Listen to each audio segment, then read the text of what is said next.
Guys ready? Why is OES sitting here? It's an emergency. You'll see in a bit. Welcome back to the Calaveras County Board of Supervisors meeting for September 10th. I hope everybody had a good lunch and had some coffee. It is budget time. We will read it. We are on item 27. Item 27 is from the Administrative Office to conduct the fiscal year 2019-20 county budget hearing and direct staff to return on September 24th, 2019 with the county budget resolutions. Thank you. I will pass it to our County Administrative Officer. All right, good afternoon. As you know, my name is Al Alt, and I'm proud to serve as your CAO. I have the opportunity to bring my first final budget to the board since I've been hired.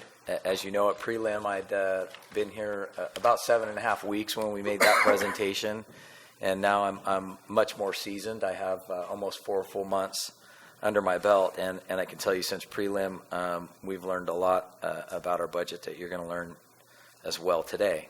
Before we get started, I'd like to thank Krista. She led this process this year, and she had a lot of help from our office. I know there was a real push from the board when we did the prelim to make sure you got the budget book as early as possible.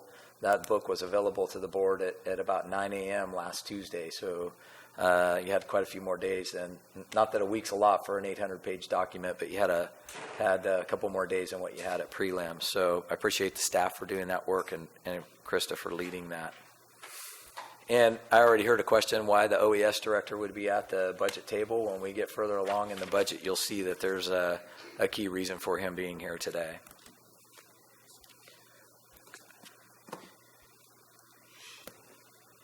Okay, real quickly what we're going to go over. I won't hover over the table of contents too long, but we'll talk about the background of the budget, how we did at year-end close, and revenues that have helped us in a positive way for the budget. We'll do a budget snapshot of all our funds in the general fund. We'll talk specifically about the changes from preliminary budget, and then we'll take a pretty deep dive into the disaster budgets, as they're going to be the theme and really have framed out what our conversation is going to be today for the budget. Go ahead, Krista. You'll see in the budget book that overall the budget is balanced. The reserves are funded at the board approved policy level of 8%. That's an important note. If you were interested in reviewing the reserve and contingency policies, those are page 32 and 33 in your budget book. That was our first focus as we developed the budget. There was obviously a lot of discussion in previous agenda items since prelim about the importance of the reserves and contingency, so we made sure to preserve those as we moved forward in budget development.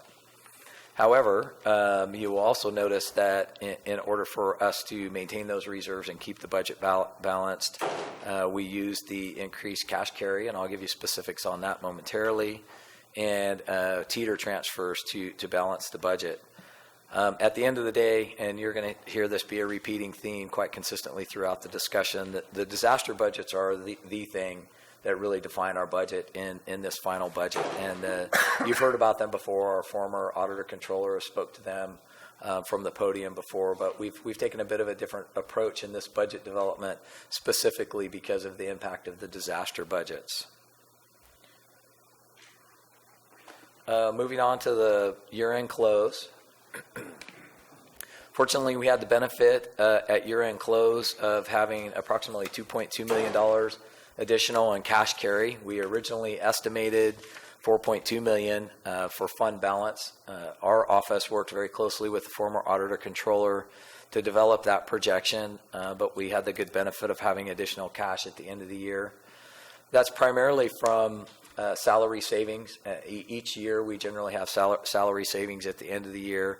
That's the biggest balance of that money, but the remainder of it is unspent, supplies and materials and professional services.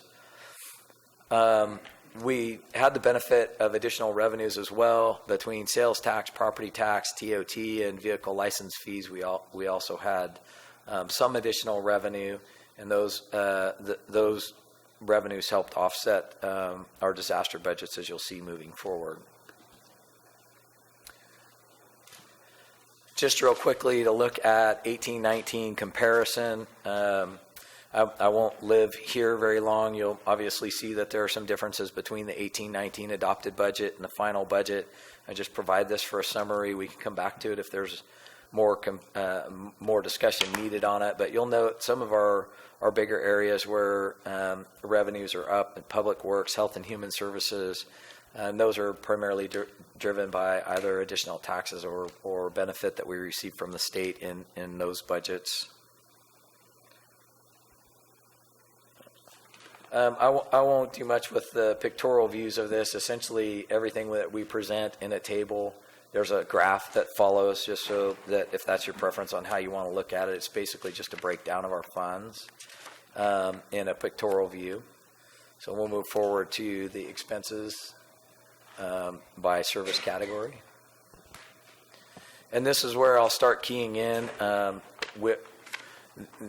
First, we've looked at our revenues. These are our expenditures from the general fund. They're broken down into particular categories. These are service categories that are groupings of like departments in our county budget. These service categories were developed when we brought OpenGov on. I can't tell you off the top of my head what the rationale for the service categories are, but we've kept them consistent since the inception of OpenGov so that we can start tracking longitudinally expenditures in these service category areas. What you'll notice at the bottom middle of the page there in disaster response and recovery, as I've mentioned in different venues, we have a tremendous draw on our funds, and not only of human capital but our resources as well for the disaster budgets, because all of the expenditures are borne by the county in advance of us getting reimbursed from Cal OES or FEMA as we work through our projects. So that's reflected here. I wanted to highlight in particular the amount of money that's being expended towards disaster response and recovery here by that blue arrow in the middle of the page. We'll move forward. This again is just a pie chart that represents the table that I showed you before. We'll move past it fairly quickly. I'm going to have another comparison slide as we move forward on this, but I just mentioned to you and pointed out in our expenditures that we have approximately $14 million of expenditures moving out for disaster response and recovery, and then you'll see here where I've highlighted with the blue arrow, we have approximately $1.5 million coming in associated federal revenue. And again, this is going to be the theme throughout the whole presentation, but when I show you the next comparison, you'll see this is the biggest difference to change over preliminary that's coming forward in the final budget, is that between preliminary and final, we've pulled the majority of that federal revenue out.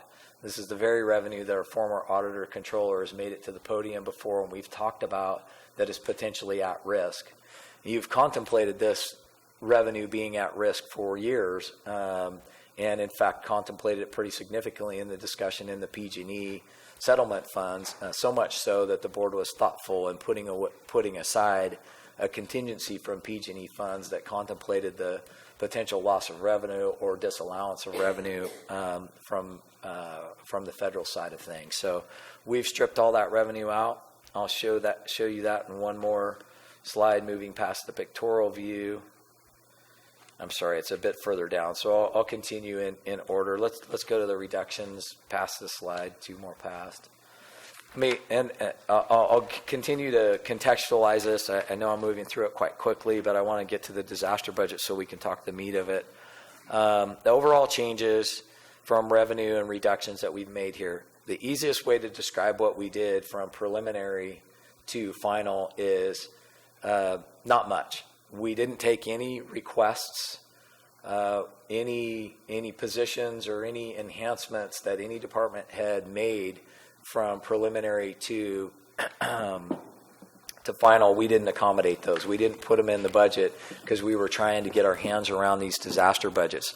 So the only thing really that you'll see changed from preliminary is the disaster budgets. By and large, other than some mostly ministerial changes, the only significant change that we made was from preliminary that you've already reviewed has been in the disaster budgets. And you can see here, the total revenue changes related to the disaster budgets are about $3.7 million. That's been offset with additional fund balance that I talked about earlier. But we also use some of the fund balance to continue to maintain our general fund contingency and our reserve. Moving forward, just a slide for each the reserve and contingency, and Teeter will follow. This just shows the amount of money that we continue to have in reserve at the final budget. And moving forward to contingency, we have $1.5 million remaining in contingency, and again, that stays consistent with the policy that's documented in the budget book. And then to Teeter, this is where the most significant change has happened, where we pulled out the federal revenue. In order to make the budget balance, we pulled a significant amount of Teeter. And the background on that, why we went that route, contingency and reserve we've talked about, particularly reserve we've talked about quite a bit. If you review the policy is written such that our general fund reserves are to mitigate unforeseen circumstances or reductions to state and federal funds. We are experiencing, and you're hearing presented here, that we're reducing our federal funds. That would typically be an area that we would use reserve to offset. However, given the context of the discussion of the board a meeting or two before about Murphy's Road, the board made it abundantly clear that the contingency and the reserve were to continue to be held safe. And so our opportunity to balance the budget other than contingency and reserve really existed in Teeter Fund without making recommendation to come from any other funds. And as you know, I don't want to oversimplify, but for our public, Teeter funds are essentially property taxes that come in late. So they're general fund revenue as well, but if our taxes were paid on time, these are taxes that would be encompassed in our property tax revenue anyway. And I know that's a bit of an oversimplification, but just for our public's sake.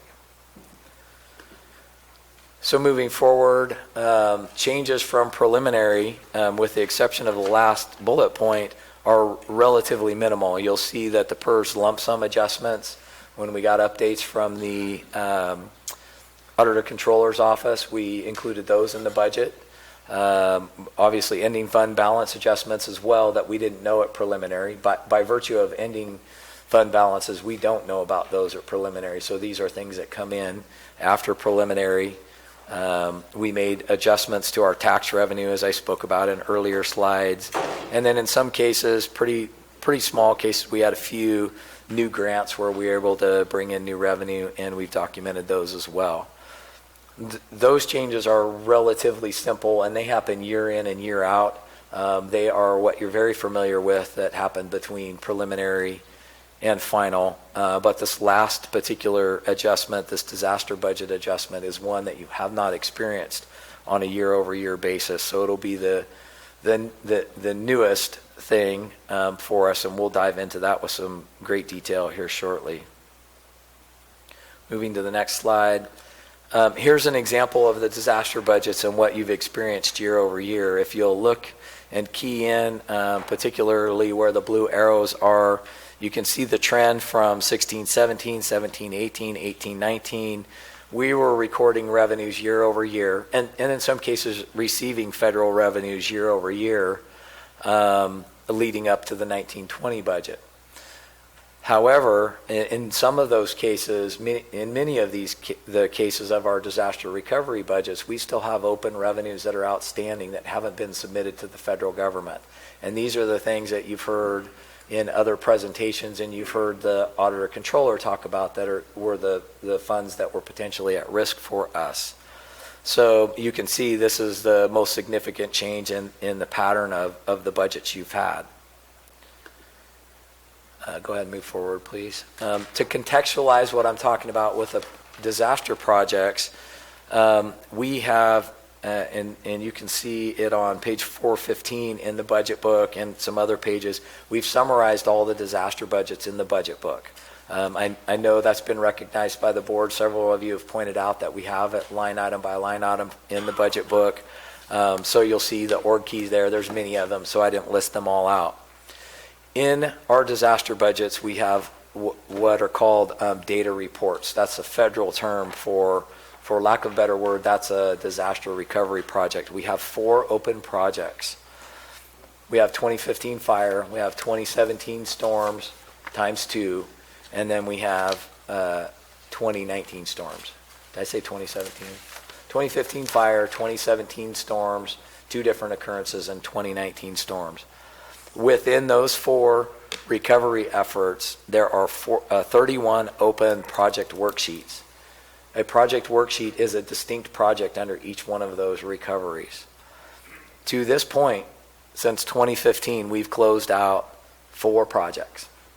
So the amount of money that's coming through, in this case primarily OES, it's been historically an OES budget, so to speak, is almost $20 million that's moving in and out across all of those projects. When were those 4 projects closed out? August, the last week in August, those 4 projects got closed out of this year. And who filed those 4 projects to be closed The out? former auditor controller submitted those. On the last minute to midnight? The Thursday of the last week of August. So moving along under the, just to try and continue to contextualize, in Butte Fire, we have 7 project worksheets. Fortunately, we have 4 that are closed, but it means that we also still have several open. Those are, they're the really the largest amount of dollars. In the winter storms of 2017, the first set, we have 10 open project worksheets. We have another 10 in the second set of winter storms, and then the balance are in winter storms of 2019. Frankly, the winter storms of 2019 aren't yet a big impact for us. We're still working through the FEMA process.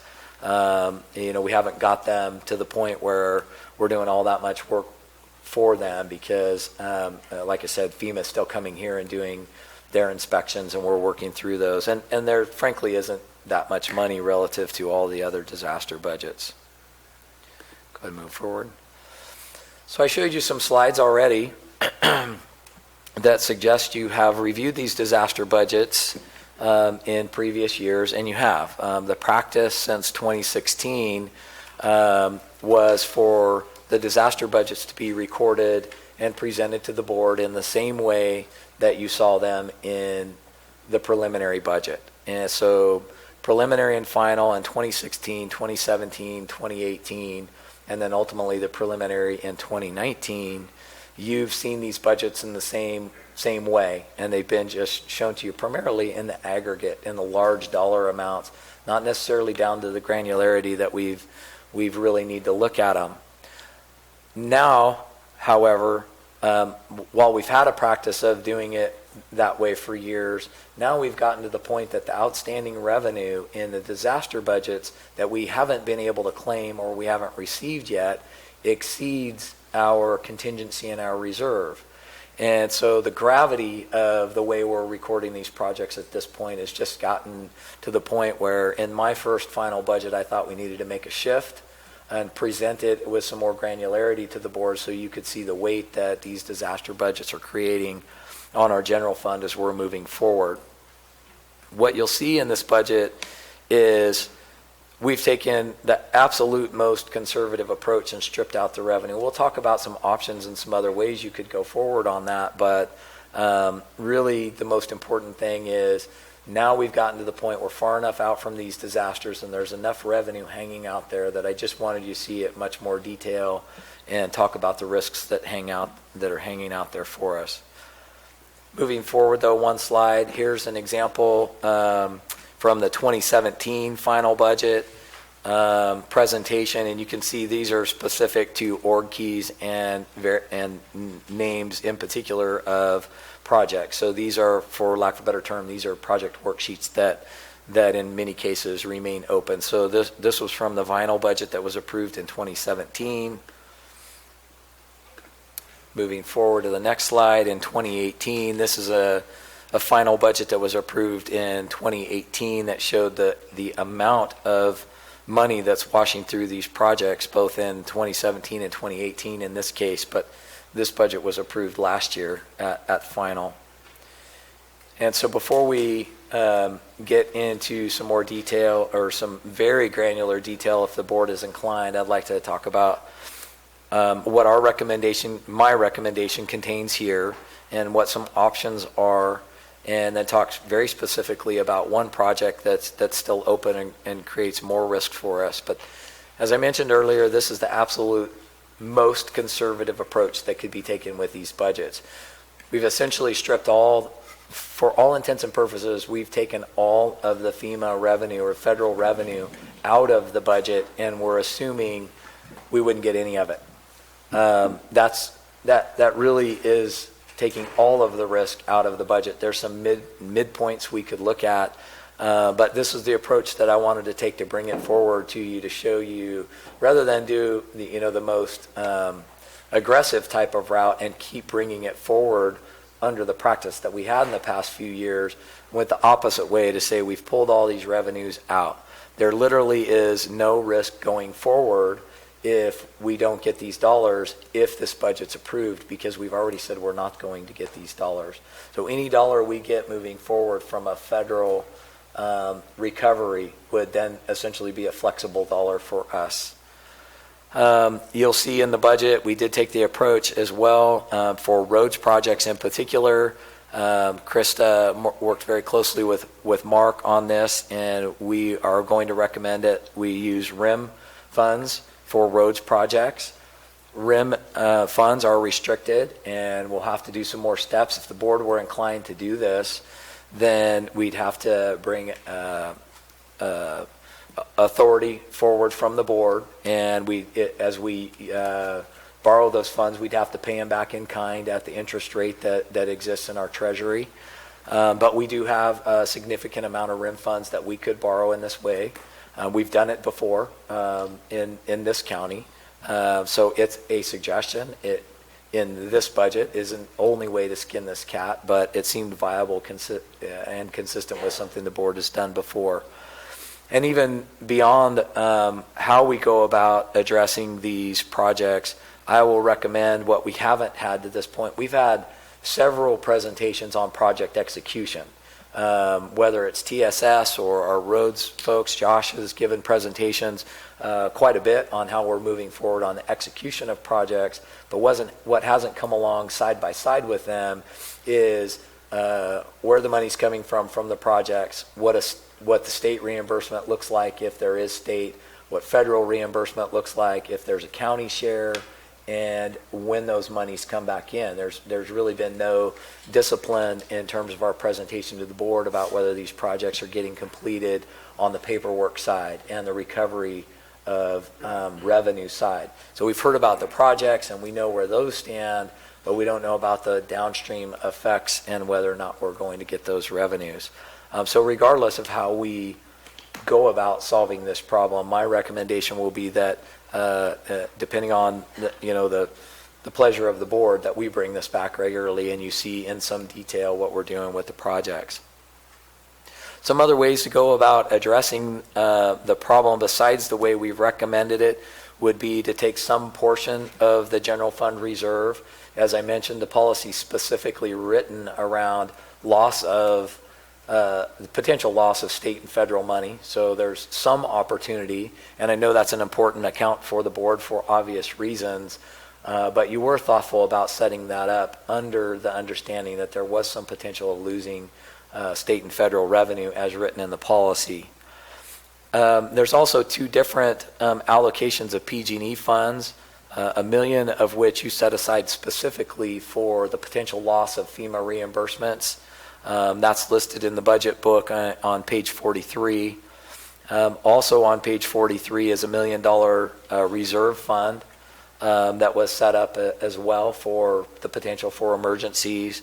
So any combination of general fund and PG&E funds could be used to address this differently than us having pulled all of the money from Teeter. These are things that I took from our discussion on Murphy's Road that I wasn't going to pull from reserve and make that recommendation given our discussion. And the PG&E funds weren't funds that I felt I had latitude without coming to this board to suggest as potential offsets.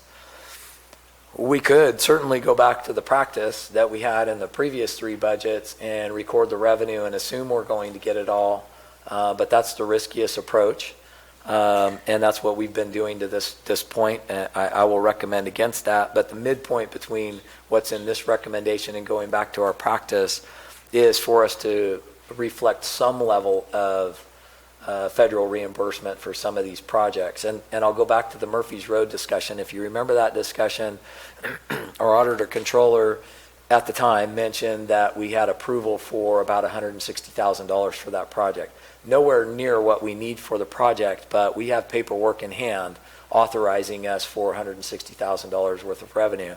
That certainly isn't going to fix this picture, but we have other instances where we believe we're going to execute projects and we have approval from state and federal agencies that we will get some money back. And so kind of meeting in the middle on these 2 approaches, we could record some of those revenues, but that still brings some marginal risk with it. And that it's just a matter of how risky the board would want to be and how we take the approach on these projects.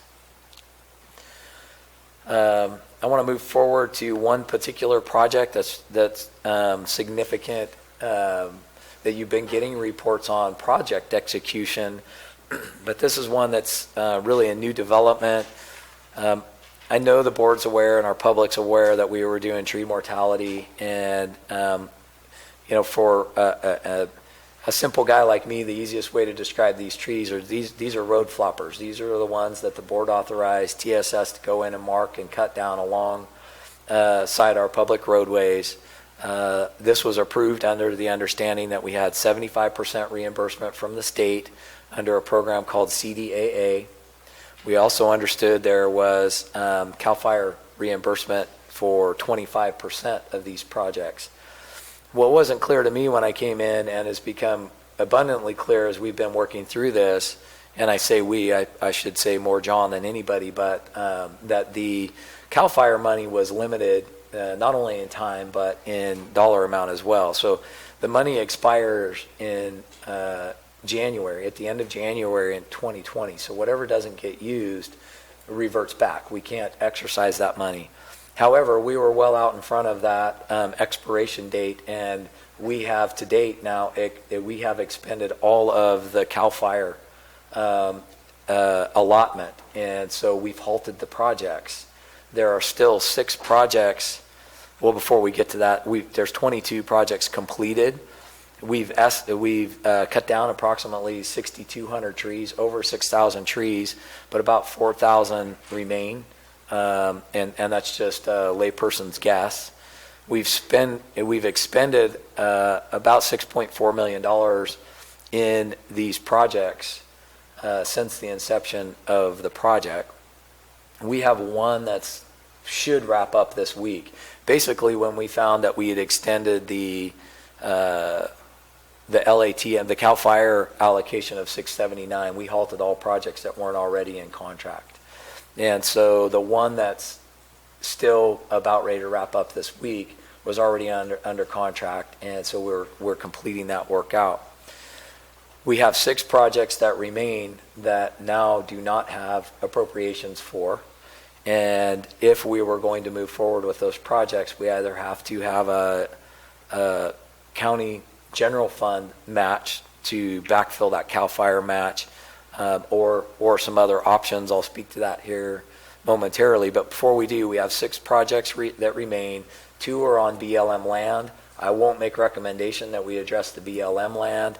John, I think the first week or second week that he got here, he coordinated the writing of a grant that's been submitted for these very projects, that if we get funded for BLM, we'll be able to use grant money to backfill the 25% that CAL FIRE doesn't support, and we'll be able to leverage the state CDAA monies against that grant. What I would suggest is consideration in this particular project, and it's obviously part and parcel to the budget discussion, that we consider those 4 projects that remain. We would need approximately $300,000 of a contribution from another fund within the county to finish those projects. And to me, in my estimation, being one person, that insurance policy of expending $300,000 on those remaining projects to prevent those trees from coming down on our public, it's our liability that still exists out there. I know it's a lot of money, but that risk exists whether we cut the trees down or not. If we contribute another funding source towards these projects, then we'll be able to leverage the dollars for every $1 we spend from our budget or PG&E or whatnot, then we'd be able to get 3 back from the state.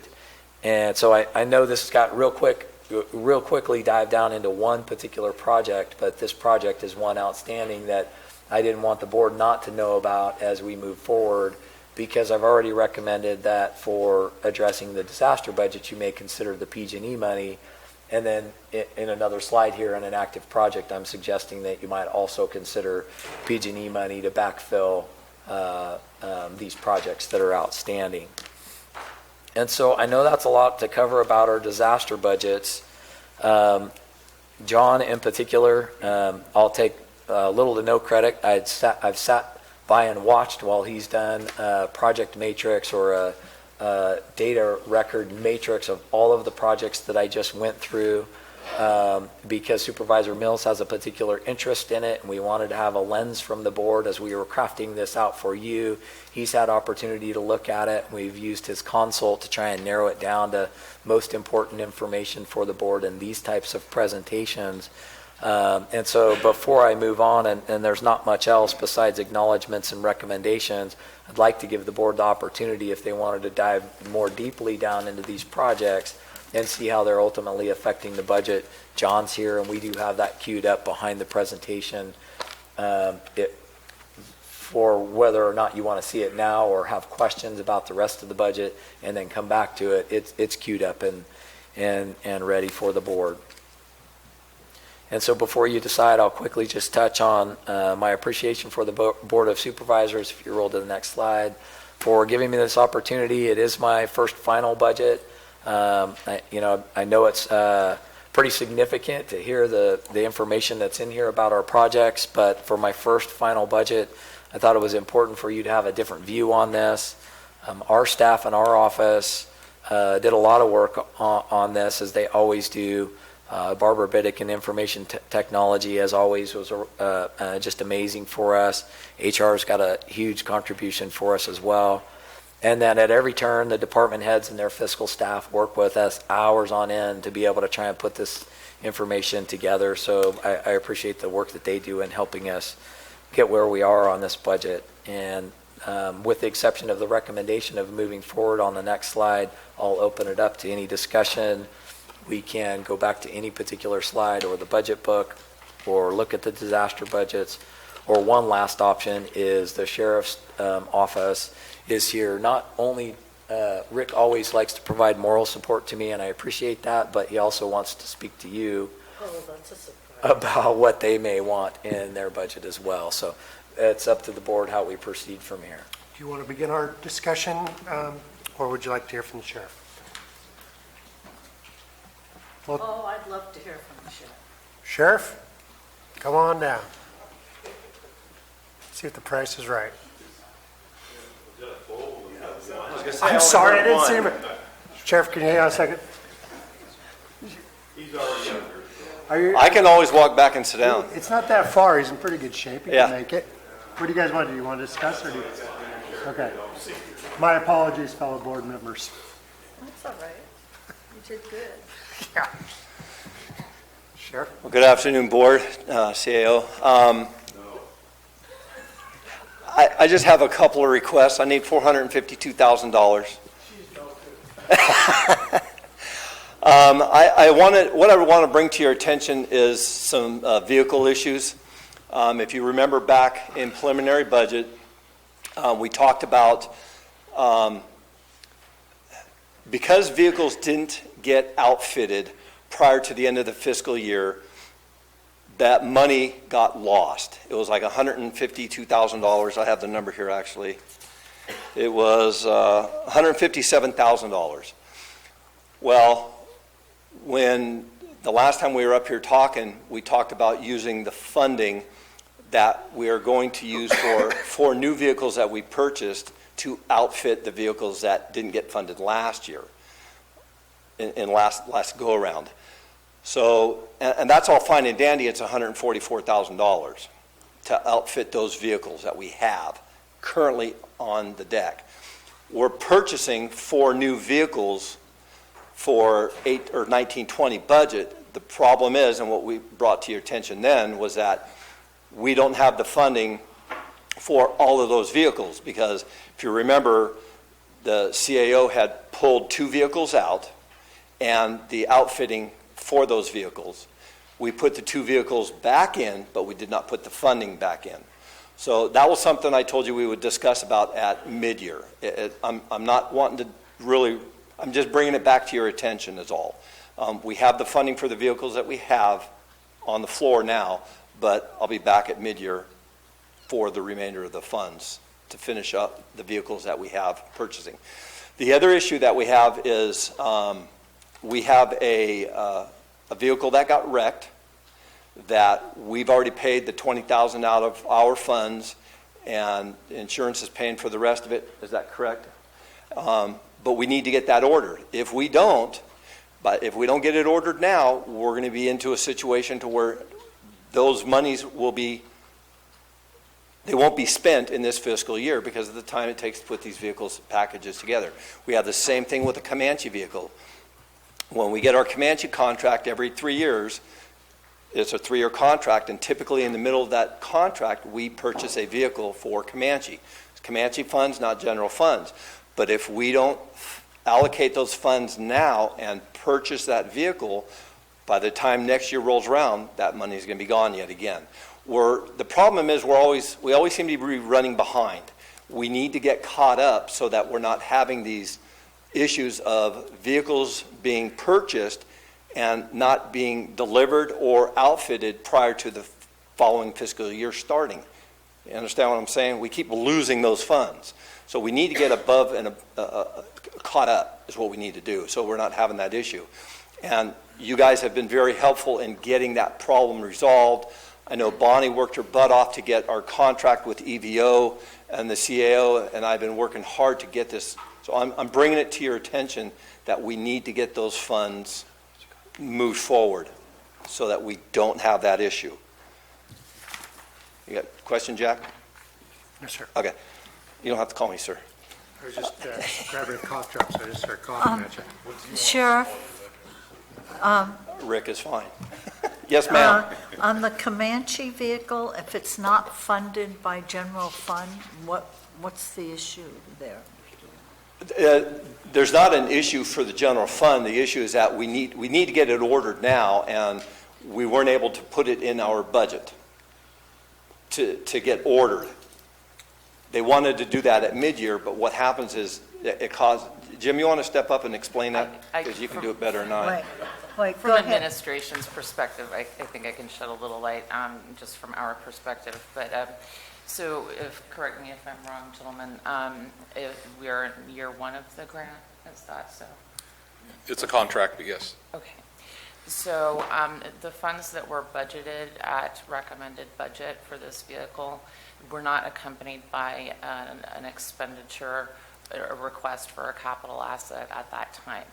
So there's nothing to prohibit this vehicle being purchased in year 2 or year 3 of this grant, but if we were to do so now, without a corresponding decrease in other appropriations in this budget unit, which is patrol, so quite large and theoretically able to absorb, then we would be asking, in effect, or recommending an additional general fund contribution.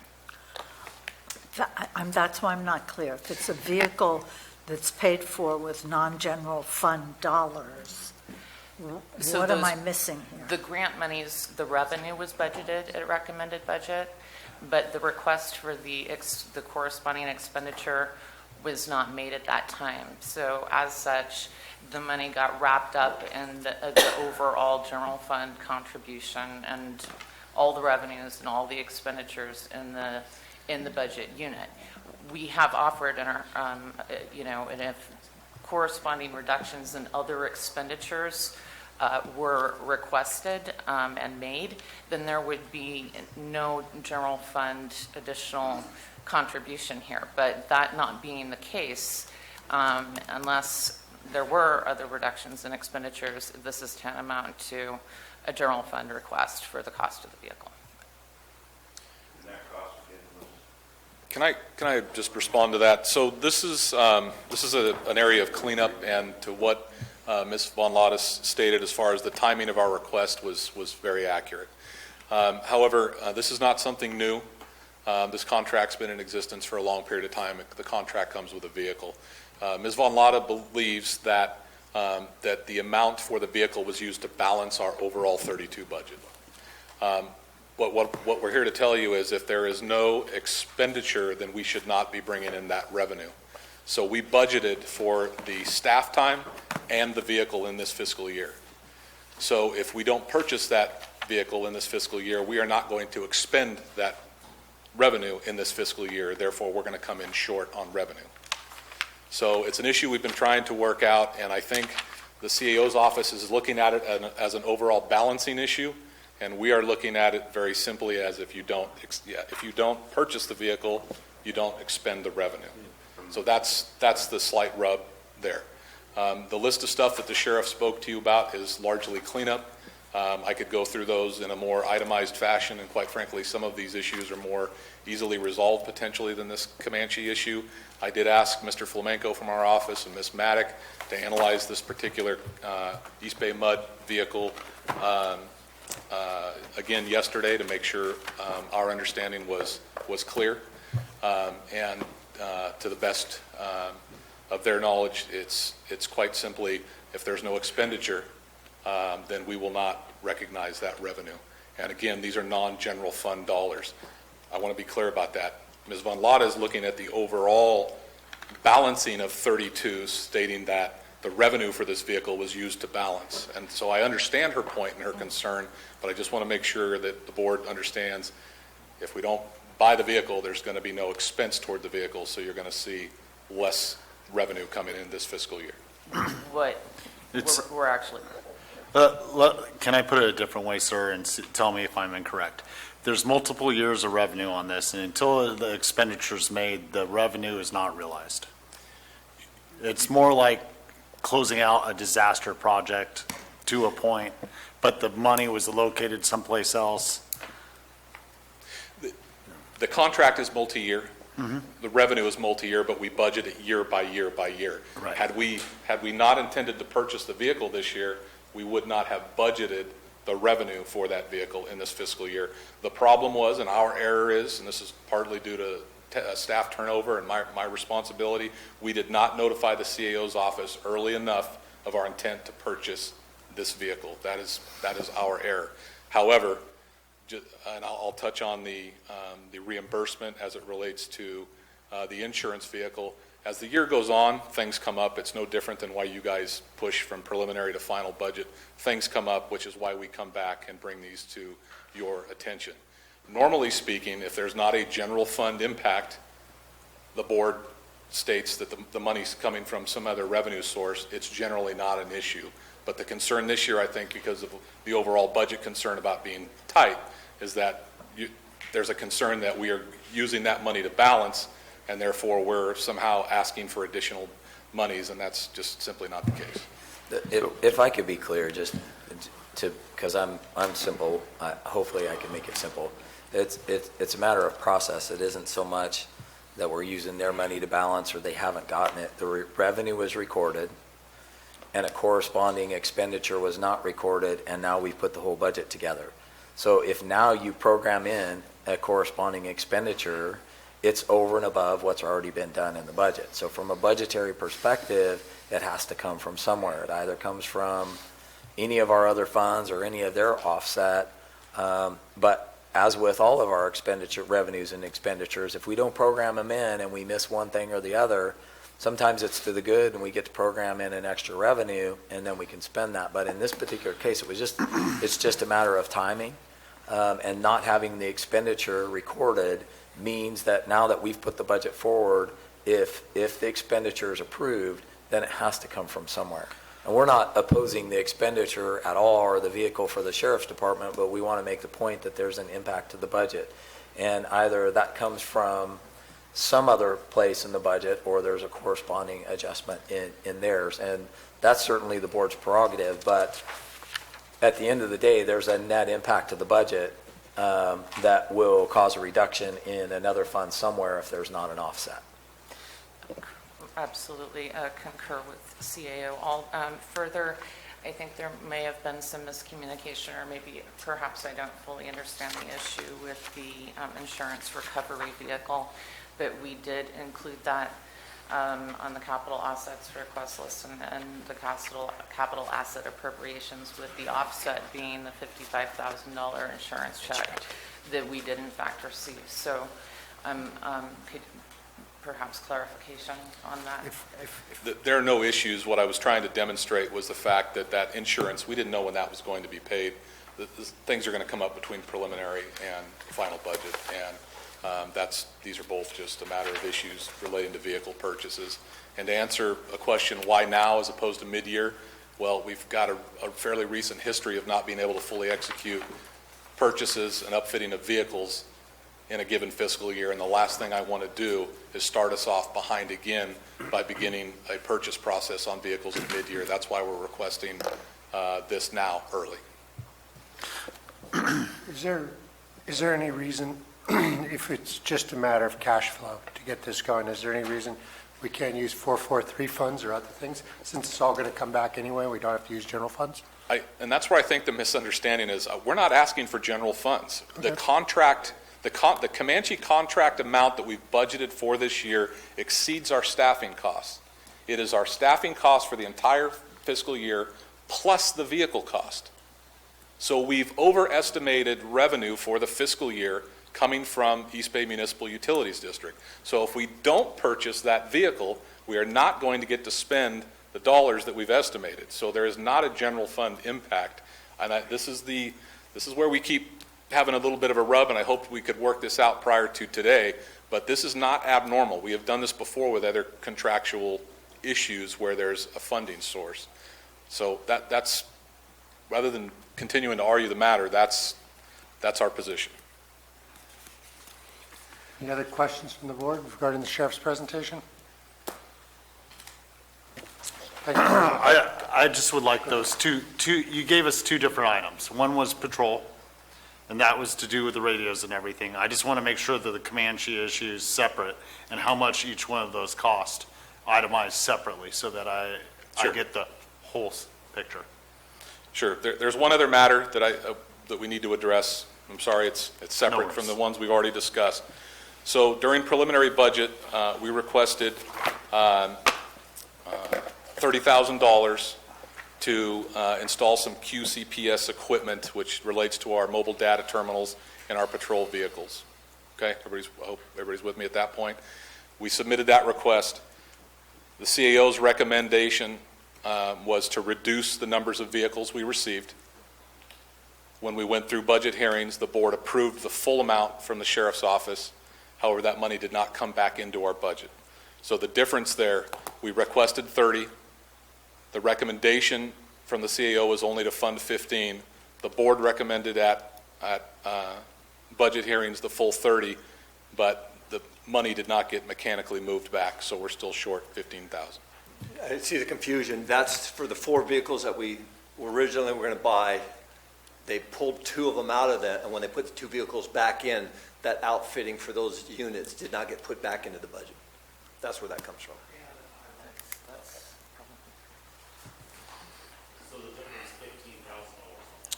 Correct. The overall amount that the sheriff was talking about earlier, it was significantly higher. And that's the stuff we're going to have to address at mid-year. So can you line item each one of these? They are line itemed out. I will. Do you have that? Yeah, it's in Okay. CIP.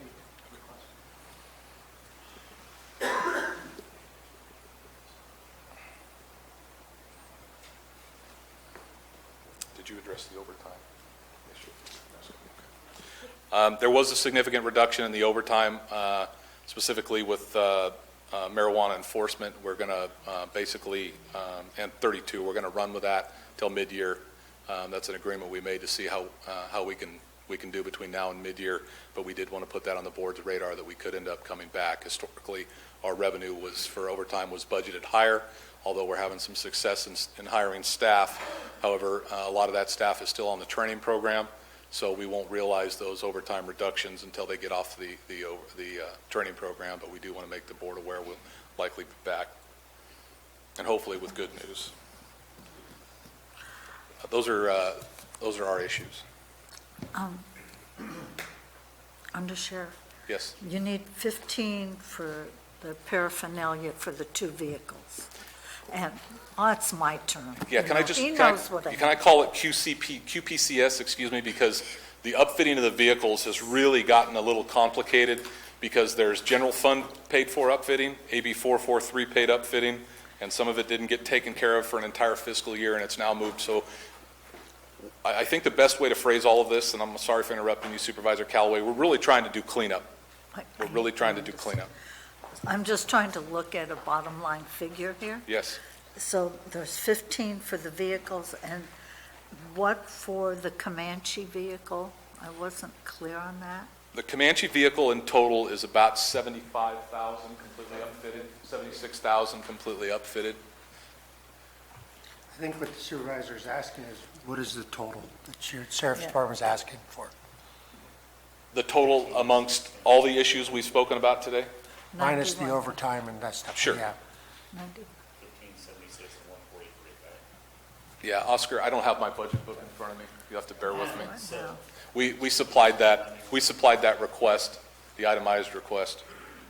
$234,000 approximately. Is that correct, Undersheriff? No, that sounds high. I think you're Sounds considering, very high. I think you're considering the EVO upfitting that we're going to address at mid-year. Yeah, okay. You're looking at about $92,000 right That's now, what I have. Just with Okay. just for the Comanche vehicle and And- the $15,000 for the other. Yeah. Okay, and you're not going to ask for anything more? So not Right now? Not Till mid-year. If I move to the other side of the podium, I might, but not right now, no. Okay, so the 143 on the patrol got moved to mid-year. That's going to be mid-year, yeah. So The only thing we're bringing up right now is the Comanche vehicle and the $15,000 to complete the other 2 vehicles that got dropped and got picked back up. Got it.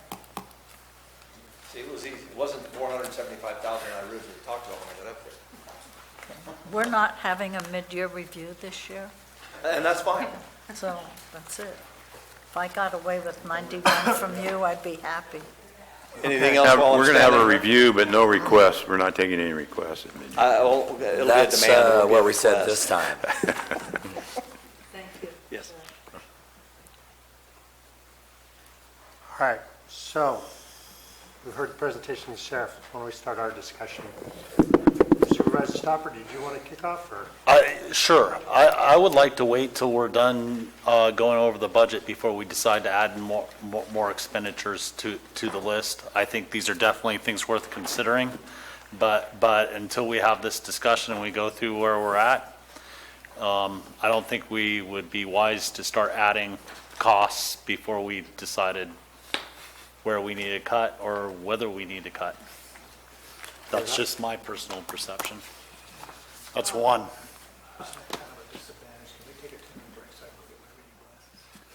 We will take a 2-minute equipment timeout.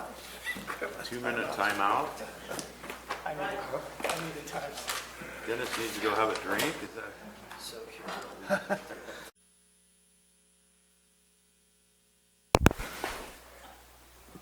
Welcome back. Our equipment timeout is over. We will begin the conversation about the budget. Who would like to begin? Supervisor Toffenelli, Supervisor Mills, you guys are leaning most into your microphones. Dennis, you're by stock in 3. Why don't you lead the charge here to begin with, and then see where it goes from there. I think if I'm going to tangle with something first, it's going to be the disaster budgets and having us truly understand where are we at with this. In other words, we've expended funds, not sure from where. some of this has been expended back in 2017. Project's not closed, which means that we're sitting on the expenditure, but we need to understand, when are we going to get that money back? And if it's a case that we're being bugged by the state or the federal because they're wanting us to submit and get these projects closed, that's just creating another area of concern. So I'd like to really kind of dig in a little bit to this without going into the granular detail to have us fully, and this would be the first time. Remember, there's a couple of members on this board, we've been dealing with budgets for year over year, and it's really never been a discussion before, and I think it's long overdue, and it was kind of an aha moment for me to want to really understand it and its impact on our general fund, its impact on our other operating funds, and to better understand what are the timelines, where are we going to get to where we can close out the 2017s, the two 2017. When are we going to be able to close out Butte Fire? When are we going to be able to complete these things to where we can get them off the books and stop the month-over-month emergency declarations that we do all the time? And I'm thankful, John, that you're here, because you've had to do some what I call forensic financial accounting, which is not your area of expertise, but it is critical to understanding where are we at. Okay, so I am still in process with figuring that out. There, as CAO Alt spoke to, there are currently 4 data reports or individual disasters, and you'll see them at the bottom here. DR 4240, which is the Butte Fire from 2015. DRs 4301 and 4308, which are 2017 winter storm declarations. DR 4431, which is the 2019 storms. And then 2 tabs there, that's the tree mortality project, and that's 2 funding sources, CDAA, which is through Cal OES, and then the LATM, which is through Cal Fire. So what, can you move 1 tab to the left, please, to the overview? All the way, yeah, there should be an overview somewhere. There it is. Okay, so this gives us a broad overview of the DR, the description, the last notice of obligation. And what that means is the last notice of obligation, when we make a request to FEMA through the state, they send back what's called a notice of obligation. And that's the amount they agree to pay for. It does not include when they'll pay for it, but it includes an amount that they will pay for. And I'm in the midst, because those are a moving part. They move from, much like our budget with the prelim to final and mid-year. As we work through these DRs, the price estimates change, and then the work is done, and sometimes they change there as well. So what I can tell you right now is that there is a total of $6.29 million in the Butte Fire. We have made claims to the federal government for $15.1 million of that. And of that $15.1 million that we've asked for, we've received 12.1 of that back. Yeah, but the difference between what we received and what we've claimed, we just made those claims just recently. Is that the claims you were talking about that were filed at the end of August? No. No, those were not. Those are part of the claim, part of the claims, but there were other ones that were made. Can you click on 42? So hold on a second before you click. So of the $3 million that we're looking to receive from our claims, only part of that $3 million was made just at the end of August. Correct. So, whatever the difference is from what we claimed on Butte, we've had claims in just waiting to be paid. It could be as long as a year ago that we had those claims. Yeah, if you'll click on 4240 for me, I'll show you that the 4 projects that were closed, if you'll pan right. The work was actually completed. Keep going. Most of that work was completed in 2017 and was not submitted until a week ago. And And that total is 459, about 460,000, 227, 97, and 141. So it's less than $1 million that she turned in a claim for in August Correct. on the Butte fire. On the Butte Yeah, fire, 3 yes, sir. million, he said it was, CAO said it was about 4 million that she claimed. I didn't state the dollar amount. Oh. I've been talking about aggregate amounts. And just for clarification, closing out a project worksheet is a very specific item. We can make claims underneath the project worksheet without closing it out Without closing it entirely. out, So that's there's true. claims within a project worksheet, and then a project worksheet can be closed out, and then ultimately a DR can be closed out. So what- And just one more on that. Now, you said here 4 out of 7 of the Butte fire have done, so there's 3 more to close out still. Yes, sir. There is, the debris removal for trees is still open. And what you see closed, maybe it'd be easier to discuss that. The EPM law that's the emergency protective measures for law enforcement, and EPM non-law would be emergency protective measures for non-law enforcement. Those are the first 2 you see closed.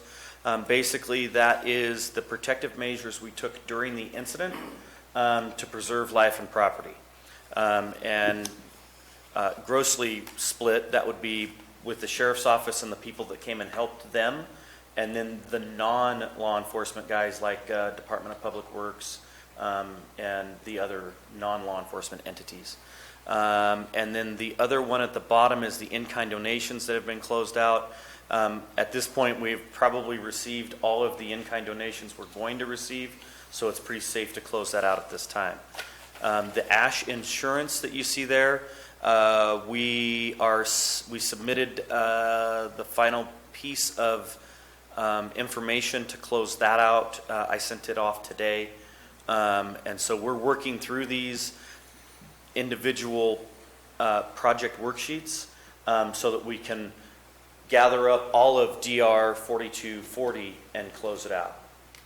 Does that make sense? Yeah, so let's go back to your overview for just Okay. a moment, because, and you can see it here too, there's $3 million that's yet to come in Yes. under the 4240. So overall, then, I'm seeing roughly a $5.5 million claims due at this point. It's just a matter of us making those claims?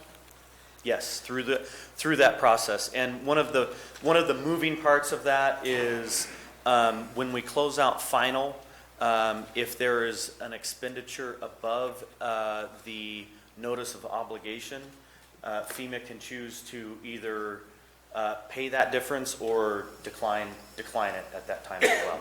So it's almost like they issue another NOO for the increased amount. So in this budget year, what are we expecting that you think could be potentially received of that 5.5? There's As of a lot right of now, moving parts to 0. that. And the moving parts to that is, number one, we have to be able to provide the documentation. Number two, we make the claim. Number three, it goes through OES, state OES, and over to FEMA, which is federal. Each of those entities entertain those dollar amounts in the background. They make a funding decision about how much or if they're going to fund it, and then it all circles back down. So, And that complexity is why we chose in this recommendation just to pull it all out. We might get it, we might not. Any dollar we get beyond our recommendation will be a bonus at this point.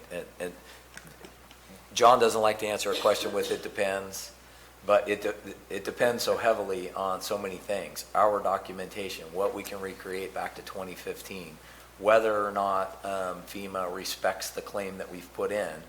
We all recognize going back to 2015, we've been called on the carpet about how we handled some claims back in 2015. So some of those are a little scary to us. So it seems, at least in our recommendation, the least riskiest approach was just to take it all out, and we'll do all we can to get any dollar from that, but they're iffy at this point. Even some of what we've received, you can see up there, we've claimed some, and not all of those are new claims. I mean, it's gone unrecognized that we submitted claims and didn't get funded for some reason for some of those claims. And I couldn't tell you off the top of my head whether it was disallowed, we just didn't get it, the check's in the mail, it's in a drawer somewhere. We don't know of that 3 million that's hanging out there between claimed and received. Why or if it was disallowed, we just don't have it. And that's part of what we need to do on our end in terms of the project tracking, is to find out where some of the deltas are between what we've claimed and what we received as well. And have they not been bugging us a little bit to get some of these claims turned in and get some of these projects closed? Yes, sir. The large projects are supposed to be completed within 180 days. At this point, with this particular DR 4240, we are well past that, obviously, nearing the 4-year mark or 5-year mark. But some of them have been bogged in BLM and primarily, if you'll click to 4240, please. 4240, you'll see the large tree removal. And if you drive around our county, you see a lot of burned trees that are still up. We have significant amounts of federal ground within our county, and that puts an extra moving part into the process to go in and remove those trees through either BLM or the Forest Service. We have projects with BLM that we've been waiting, specifically in 4240, we've been waiting nearly a year for the environmental process to complete. So there are valid reasons that some of these are still open. We are still doing work, and there is still work to be done. And for those moving parts that we can't control have caused us to experience delays. But if you will, for a moment, if you can go over to CDAA, I can speak to what I'm in process of doing. What I'm in process of doing with each of these, which involve 37 different project workbooks, is I am actually wading my way into our financial system, and what you see in the middle under the DSR, kind of the second, that column in these areas right there, that is where I am going in, and I'm actually comparing the invoice that we sent to the state, and I'm looking back at that and going, okay, this was the approved amount. Okay, this is how much that amount is with the administrative allowance, and that is how much we got back, and that's the budget line or the item that it went into. So I'm actually taking and looking at what we requested, what was approved, and the check we got back. And unfortunately for me, being an OES director and not a CPA, that's a slow and arduous process. But that's really the only way that I feel that we can get our hands around these budgets, know exactly where we stand and where we can resolve them. I know from that work that we have, the federal government has obligated money to us, but without going through and doing that to each one of these DRs, which I've only had about a couple of weeks to do so far, without having gotten that work done thoroughly through each one of those DRs, I don't know that exact number. And your administrative allowance is 8%? 10. 10. Could it be split? The administrative allowance, it's possible that is our money to work with. It's not earmarked for anything in particular. Okay, so however we need to spend the money, or you need to spend the money to get that stuff done, you have the financial capacity with that 10% to do it? Yes. Well, That's a loaded question. That's a loaded question. Let me qualify that, because if you look back at 4240, there's about $305,000 worth of admin allowance. Some of that money has come in, and I don't know where it went. That was prior to my arrival. It was between 2015 and now. So how do we budget the 10% admin allowance in our budget right now so that you have the capacity to do what you need to do? Well, I'm not sure that I know the proper answer to that question. I can tell you that it has been going back to the projects directly to help absorb, at least in the tree mortality program, it has been just going back to the program. It hasn't been going to particularly my shop or, say, Public Works or anywhere else. So one thing we've missed over time with it is, even in my presentation, I said we get 75% from the state and 25, well, they're both state, but we get 25% offset from CAL FIRE. What we hadn't recognized, and until John came in, I didn't recognize, we get 10% on top of that. And it really, for lack of a better term, it's like a grant where we get indirect. And the whole point to indirect is to help you offset admin costs for grants, among other things. I'm talking in real simple terms. And so where we recognize that these projects, if we were to have authority to move forward with the projects that remain, we know we're going to get those done. They're already programmed. They're shovel-ready projects, and TSS is loaded up to do those. If we were going to do those, we can add in that 10% revenue and show it and reflect it and spend against it. But we've not put that in. In fact, that would be contrary to the whole approach that we took with the other disaster budgets where we stripped the money out. This is more assured than any of our other budgets, but I didn't want to treat one budget in drastically a different way than we did all the other disaster budgets. But these are, frankly, now it's so push button, particularly Tad and Peter Crace from OES, Bonnie to a certain extent as well, and Tad from TSS. They've got the process now where it's pretty much just flows through. They do the work, the contracts come in, we let the contracts, they go out and fall the trees, and we get reimbursed relatively quickly now because we finally hit that stride. So I would say, while this project represents one that's not yet complete, I took it separately so that we could talk about it with this level of detail, but it's got less risk than the others because we know we can accomplish these revenues and we can get these projects done within the current year, which is the case with some of the roads projects as well. They're ready to start moving forward on those. So that may be a midpoint to consider where we can identify some marginal amount of revenue that we're going to be able to exercise through completed projects this year. We could put back in some real safe levels and marginal levels of revenues in both roads and tree projects. Most of what you see here throughout, especially the later DRs, 4301, 4308, is our road projects, public works projects. And so that's not my shop. I have reached out to Mr. Pack and his crew to get an update on where these potentially stand so that we have a better idea of our exposure.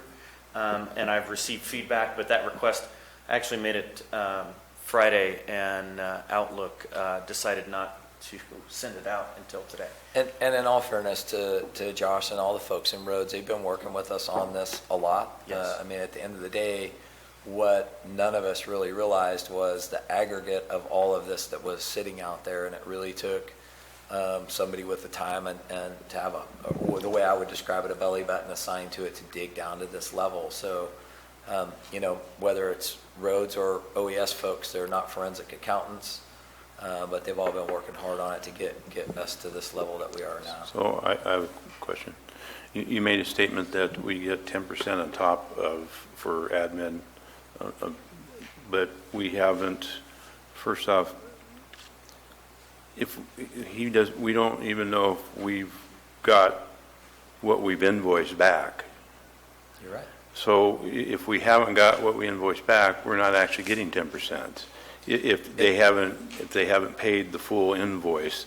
And then since 2015, who's been keeping track of the 10%, where we're at level-wise for admin?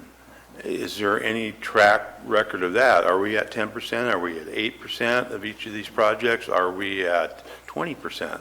You see the records that we've been able to put together at this point, and I don't mean anything by that other than this just didn't really have a home where one person worked on it consistently. You've had, even down to the auditor controller at this point.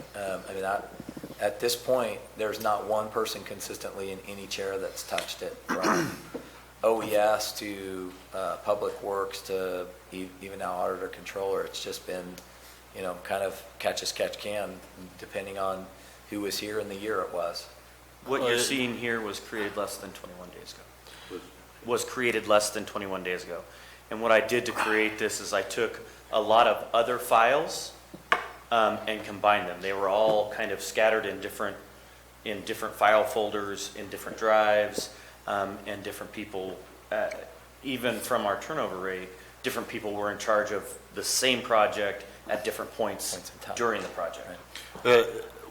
Since 2015, and coming to a lot of the meetings here, the budgetary meetings over the years, I consistently have seen change in leadership and also the practice of not my responsibility in a lot of areas where someone wants to do the work, but they didn't want to take on all the, finishing that job and doing the claim properly.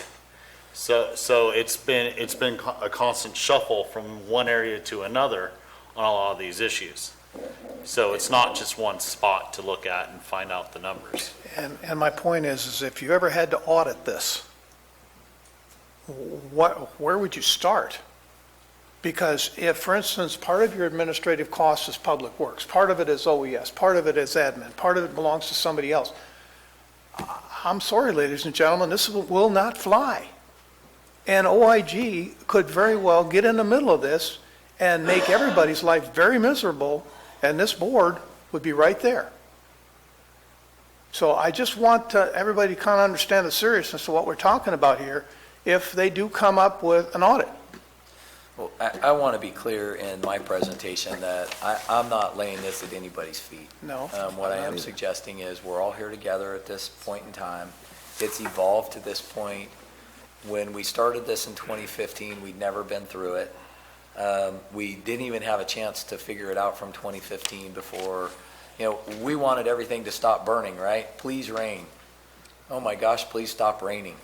So no sooner do we get through the work and something else has been thrown at us. So I don't mean to imply or infer that anybody hasn't done their work, but it's been an evolution to get to this point. And my suggestion would be, for one, that we provide very direct oversight like you're seeing now, reports to the board, and if we were going to audit it, that with all due respect to John, Josh, or anybody else, these guys just aren't very good accountants. Maybe we could get Jim to do it. He's getting pretty good at the budget stuff. But aside from that, if we were going to do this kind of level of audit, I'd say it's worth investing some resources in very qualified people to come in and do the project. But what I do feel comfortable about where we're at now is that, for one, we caught it before it got to the gravity where we just couldn't handle it. It's going to be painful for us to do what we need to do in terms of the overall impact of the budget, but it's an episode. It is episodic, and if we handle it now, we're fine. It's not such an impact to the general fund where I would suggest that the sky is falling in any way, shape, or form. It's just gotten to the point where we need this level of transparency and granularity on it, and we move forward together in the same way that we have in the time that I've been here, which is a positive approach, and know we can do it, and we're just going to get it taken care of, and we're going to be accountable for it. Exactly the point. Work forward, get the job done now. We realize there was a problem in the past, but what we do is answer the problem now and work forward on it, and there's got to be accountability with the job also. And this is something I've been bringing up since the very beginning of the year, is, we need follow through on it and accountability to those ends, and being transparent and working on the issue is the first step to solving that problem. I would like to just add, that to Ben's comments that, I'm less cautious than our CAO. I'd be more than happy to assign blame, but that's not going to get us anywhere. What's getting us somewhere is the fact that you're doing the lift right now and figuring this out. And if we do this correctly, and if things work out well, we'll be in good shape at the end of the year. We've done it. We've written this all off. So right now we're assuming zero in our budget, and anything else you bring in is manna from heaven. And I think you've got a plan here. So I'm glad it's got assignment. probably not what you signed up for when you took the job, but I appreciate you doing the work that needed to get done. I appreciate that. Before I forget, Mr. Toffenelli, the 10% that we're speaking of isn't 10% of, isn't in CDAA funds, at least, is not 10% of the overall cost. It's 10% of what they're going to reimburse us. So it's 10% of 75, which is also a moving target. Another moving piece. Yeah. It's not, yes. Yeah, so we actually, for like tree mortality, we're actually, for every dollar that would be our obligation, we're getting somewhere in the neighborhood between 80 and 83 or 4%. So for every dollar, we're getting about 83 of them back, more of it. So we can take X number of dollars and use CDAA funds to force multiply that and get a lot more done. And that's one of the things that CAO Alt was discussing in his presentation regarding specifically LATM. We've cut down actually 6,081 trees so far of about 11,000 that have been identified. So we've mitigated about 55% of what we know is out there, leaving us about 4,919 trees that are still out there and still in need of being mitigated. I have a question to follow up on what Mr. Mills had just brought up when it came to the 10% administration fees, because I think any help that we can provide to expedite this process is a good idea. So is there anything else out there that you've come across that we could possibly transfer funds over from another area to help expedite this so that we can receive these revenues sooner than possibly later? Get it closed out. Right. Off the top of my head, it'd be any other typical budget mitigation strategy. Are there open salary savings, open positions? One thing that I've alerted the board to, but haven't really discussed in detail yet because we're still looking at the outcomes of it, but I've brought on a program to try and maximize or increase our TOT. So there's ways that we're working on revenue streams that may be able to offset it. Right off the top of my head, I can't think of anything in particular. But what I can tell you is I'm not going to sit up here after we've told everybody you can't get positions or make requests and then say we're going to bring a request forward. But I can say as good a job as not only John and Public Works and everybody and Auditor Controller's Office, with the exception of the Auditor Controllers, these folks aren't accountants. So their work takes 3 or 4 times longer than it could. We probably could put this project to bed a lot quicker with some, dedicated folks that know how to, access the financial system. Let's talk about salary savings and us progressing throughout this year, because, generally we don't pull those back until the end of the year, the fiscal year.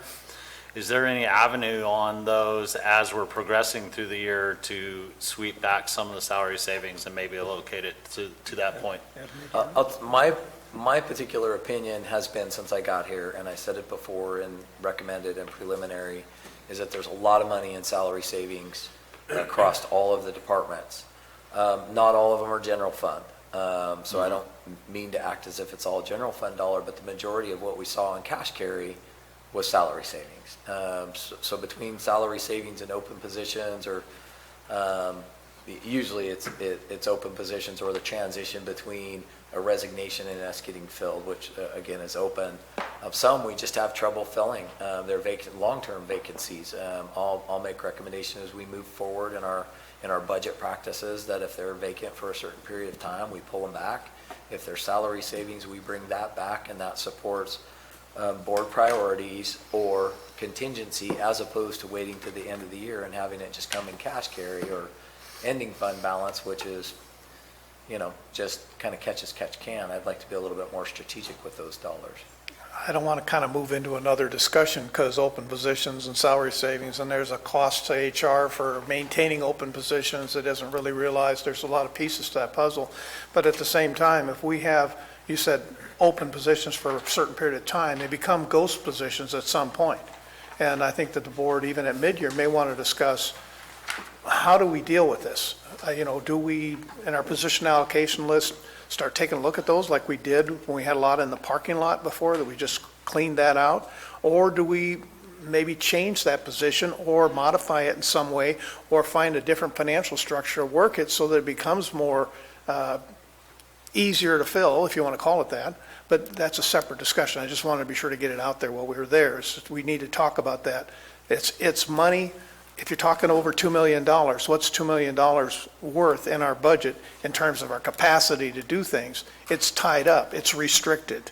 If we could get it out of the restricted column, suddenly it becomes something that, it can be used in many different ways. So it just literally, it does bind us up to some degree with having those that are unfilled open positions for long periods of time. But again, let me go back to this 10%, because I think that the Public Works Department needs to share in some of that revenue so that they can get their work completed on these spring storms projects and these other pieces. It doesn't just go, that's what I was saying, it doesn't just go to one department. It's whoever is contributing to getting these projects closed is the ones that should be helping and be financially. That's why there has to be some kind of a budgetary piece in here to give you and give the rest of the staff the option to do this work without it dipping into the rest of their budget. I agree with that wholeheartedly. In the past, I don't know that whether or not we were aware of that cost. And as far as I know, at least in my large shop of 2 people, we just absorb the cost. This work is worked in with regular OES business, or sometimes we divide and conquer because there's only 2 of us, to try and get our hands around this so that it doesn't eat up as much of our time. I know that is true with Public Works. Kelly has been a huge help to us in tracking these issues and providing us with information to start getting them lined out. But it's too large of a piece for us to just kind of relegate it back into an existing budget. If we're going to close this out, I'd like to have this board discuss how are we going to get that done, and how do we support you getting it done? Well, I'd hate to keep coming back to an example, either PG&E money or general fund reserve, but at the end of the day, what we're talking about for reserve, and it's written specifically in the policy, is the risk of losing federal money. Now, we've already pulled the risk out of losing it. We've already accepted that we're going to lose it. Right. But we could use contingency, or reserve rather, to go back and go get these dollars. And anything we take out, if we were going to set a system up, if you're talking about personnel support and a direct cost, then we need to track that back to any money that comes back in, and we put it right back into the reserve. I agree. That's the only way I would suggest that we exercise the reserve, that we use it to go back and capture these dollars, but we have to track it back in as well. Otherwise, at some point, we may need to look at these projects and say, there's some we're going to abandon and just not do because we don't have the money to continue to float these expenses. Or we don't have the capacity to do it. Whether it's staffing or money. Right. Or or equipment or whatever it might be. Go ahead, Chair. No, Supervisor Stopper has been very patient. You passed on? Okay, I'm sorry, Dennis. That's all right. Gary's been less patient. The issue I have with what you're saying, Al, and Marita has the experience too, is if there's a crash of some type, the state will withhold funding to us for their purposes. And that's what the general fund reserve is set up to cover, is our expenses during a time where the state may withhold our funds, and they have in the past. There was a time in 2009 or 10, the property taxes came in very, very late, and they were withholding it for their purposes. We had to tap into the reserve in order to have operating cash to operate and pay paychecks and so forth. I can't see the future. I don't know what's going to happen, but I can tell you from the past, like I just told you, what could happen. And if we're going to utilize that money for that, and then something happens, and then the state doesn't want to pay any of these, OES charges that we have towards them for what we've been doing, or the federal withholds money, we're out. What are we going to do? No, So, I 100% agree with you. I wouldn't contest that at all. I was in public agencies when we had the economic downturn, and in community colleges, they did the same thing. We get paid by the state as well, and they withheld money from us. They deferred money. And so I do understand that. The policy, however, it does. The first thing it mentions is mitigating economic downturns. Second thing is unforeseen circumstances, such as local disasters and reductions to state or federal funding. So I'm not arguing the point. I'm suggesting that all of those things were contemplated in whole with the writing of the policy. And I wouldn't, however, suggest we use the reserve except in these really limited cases where we know there's targeted dollars to go after. I wouldn't ask that you give us, out of any fund, $5.2 million to go get 4 or whatnot. Where we can target very specific projects, if we're talking about closing out very specific projects where we can get reimbursed, that we do that strategically. And we only record revenues that we reasonably think that we can get in this year, and then we put them back into the funds that we end up exercising them from. You're absolutely right, it has a risk to it. And that's a little riskier than what we did in the budget recommendation, but at least it gives us an opportunity to keep the revenue machine going and not just write some of these things off. It's just a midpoint from what we recommended to what we have been doing the last few years. If I can, let me see if I can get us back on please. track here. This is a very good and very important conversation. I really do feel it. We have in front of us, we have the new section on the disaster budgets. I think the question is, do we want to, I think we all understand what we're doing here. Do we want to stick with the CAO, with the way this budget sits right now, with where we pulled those funds from to do this, primarily teeter? Or do we want to do it another way? Are we okay with where it is, or do we want to go a different route? It's teeter and the additional 2.2 million that was above what was forecasted. Correct. At prelim. So there's a total of about $7 or $8 million there that we're talking about. Yeah. So are we comfortable with what's in front of us, or do we want to change it? I'm not comfortable with an estimated balance of 77,000 teeter.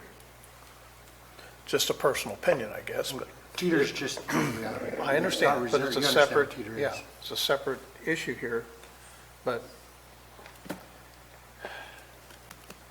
If it's not teeter, then it ends up being reserve or Yeah, well, contingency, and then then it's it's all, even it's all, it's all the same. Just one It's all the pocket. same, it's just which way you're going, so. Well, hold on a minute. Supervisor There's another proposal that was before us, and he brought it up about the money that we had from PG&E, the $2 million that was set aside. And that's not part of this, so that's still sitting there. So that's another option of keeping some money in teeter and being able to utilize some of those funds from the PG&E that'll be just sitting there. Well, if I might, the first question is, if we want to do this, if we don't want to do this, we have to explore those other options. In my opinion, teeter, PG&E funds for this type of work, I mean, it's just one pocket to the other. It's just a matter of, do we want to do that now? Supervisor Callaway, you've been patient. Thank you. I have been patient. You have been. She doesn't hit me. I'll back up. One, we could decide we don't want to do it, or we don't want to do them all. I mean, if I heard Mr. Osborne correctly, he said we've done 55% of tree mortality. We could say, set the priorities, we don't want to do them all. So I don't think I've heard anyone on this board say we don't want to do a project, but that is an option. Can I respond to that really quickly? Those projects that are outstanding right now in TSS are not included anywhere in this. those are separate and distinct. We have to decide a strategy for the tree mortality project. And that's why I presented that particular one on its own. We haven't included anything more. If we only adopted what's in this budget book as recommended, the bark beetle tree mortality projects would cease to exist. So one is the budget, and the second is specifically, and I know it's part and parcel, but the second question then is, along with the budget, are we going to have direction? We don't have appropriations or the authority to continue the project without addressing it. So the big question is the budget, and the second more granular question is, if we're going to move forward with tree mortality, we need a specific appropriation for that. And that was my point in part of the earlier conversation, that we need to appropriate something in a budget for that. If it comes from the PG&E settlement funds, so be it, because I think that would be a wise use of those funds without putting risk on our other reserves. So I would like to poll the board to see if that's the direction they want to go. Because if we're not going to get the money back, at least we're admitting that possibility exists. And I would rather we try to do our due diligence for the taxpayers of this county to be sure that we do what we can to ensure that these projects get closed out. We're never going to, what are we going to do next year if we haven't accomplished anything with this budget? So let's dig into it and say we're going to do it now. Okay, so, as I think I hear, we're done. We have two items. One is, are we okay with where we're pulling the reserve funds for this budget? Two, should we add money from the PG&E to Supervisor Mills' poll, add money from PG&E disaster reserve funds to continue the tree mortality programs? Is that correct? Or to contribute to the disaster, getting those projects Getting these closed. projects done. There's another fund, Yes. which is interest-bearing, as all of them would be if we borrow the money, or take it, well, if we take it from general fund, we don't have to. But if we took the money from the solid waste fund, borrowed from the solid waste fund, we could pay it back with interest. So whichever fund, however we take it to pay for this, then I think the priority needs to be set up when the monies come in. Where does it go first? So if we borrow from the solid waste fund and the money comes in from FEMA, then it has to go back to the solid waste fund with interest, of course. Can I, Yes. Are you, is, Kathy Bones, are you talking about the RIM fund? No, Borrowing from the RIM not the fund? RIM. I'm talking about the, Whichever fund we'd borrow from, we'd have to pay it back. The Right. concern with the solid waste is that he's getting ready to close a cell and open a cell. correct. I'm just saying that's an option Brian is from us passed to. out in his office. We have borrowed from it in the past. That is an option to use. If this board is so concerned about tapping into reserve, well, then we can look at some of the other funds we could borrow from, and yeah, we have to pay back with interest, so. I would recommend that whatever fund you choose to borrow from, it's not going to be one that you're going to need anytime soon, because we don't know when we would get the money from FEMA or California. Right, well, that's another point I have, is that we've already received, if I understood the comment earlier, approval from FEMA to reimburse us for $165,000 for the Murphy's Bridge project. So if we've received something in writing from FEMA that they're going to reimburse us for something, then I would recommend that we can put that money into the budget, however the CAO wants to account for it.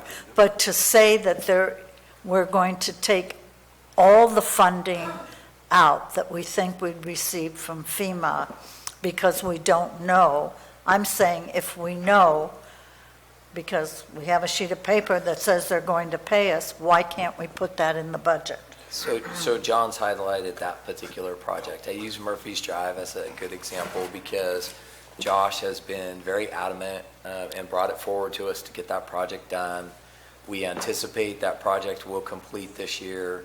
We anticipate we'll be able to close it out and submit for that money. And that's the real definition of being able to have a receivable. If we didn't get it this year, we're going to get it early in the beginning of next year, but we fully anticipate getting that this year. When you say year, you mean 1920 budget year? Well, they're going to complete the project, and when we do, we'll Yes. submit the paperwork, Right. so yes.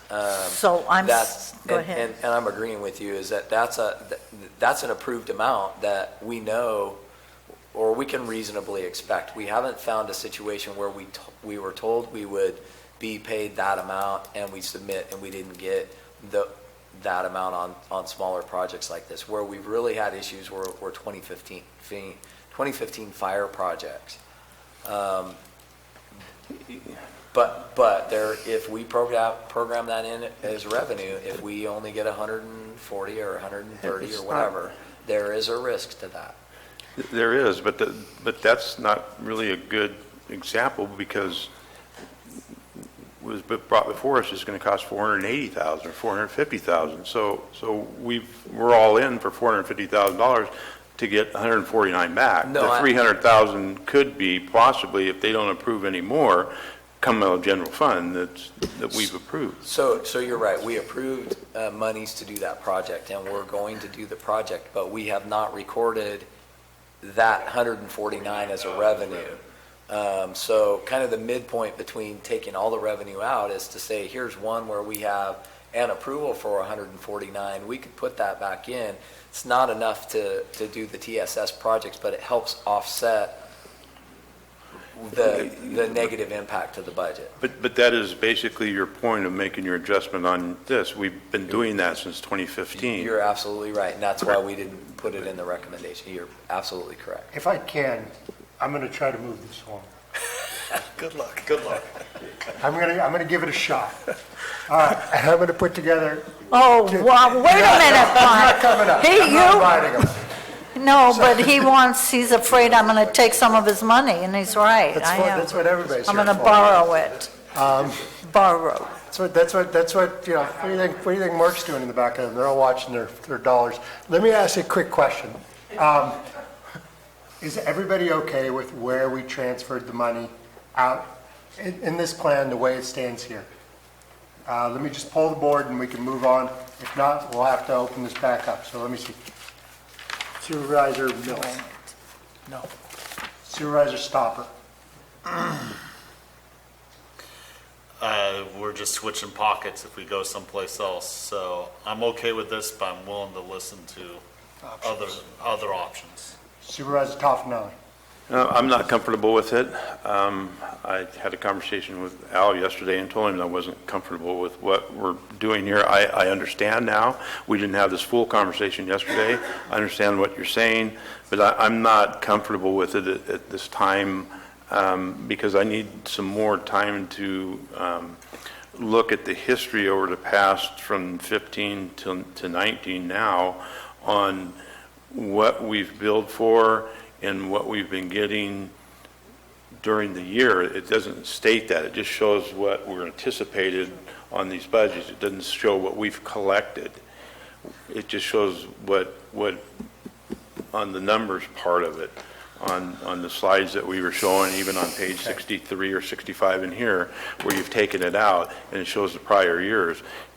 It just shows that we're carrying this along, but it doesn't, like the slides you were showing earlier, what we've billed for and what we received.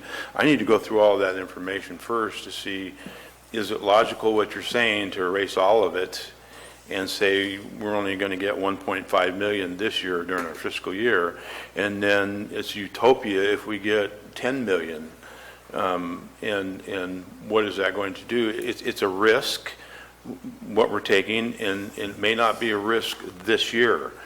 The risk will come next year and the following year, if we are denied a lot of these claims, if we didn't do, and it sounds like he's going through a lot of what we did and didn't do, whether they're going to pay it or not, and the length of time. So I fully understand wiping the debt clean. It's almost like going, I don't want to say the word, but, and then I'm not going to say it, and then coming out clean and saying this is where we're at. But still, the risk is there, and I need some time to really consider that at this point. The main question is where we're transferring to do that.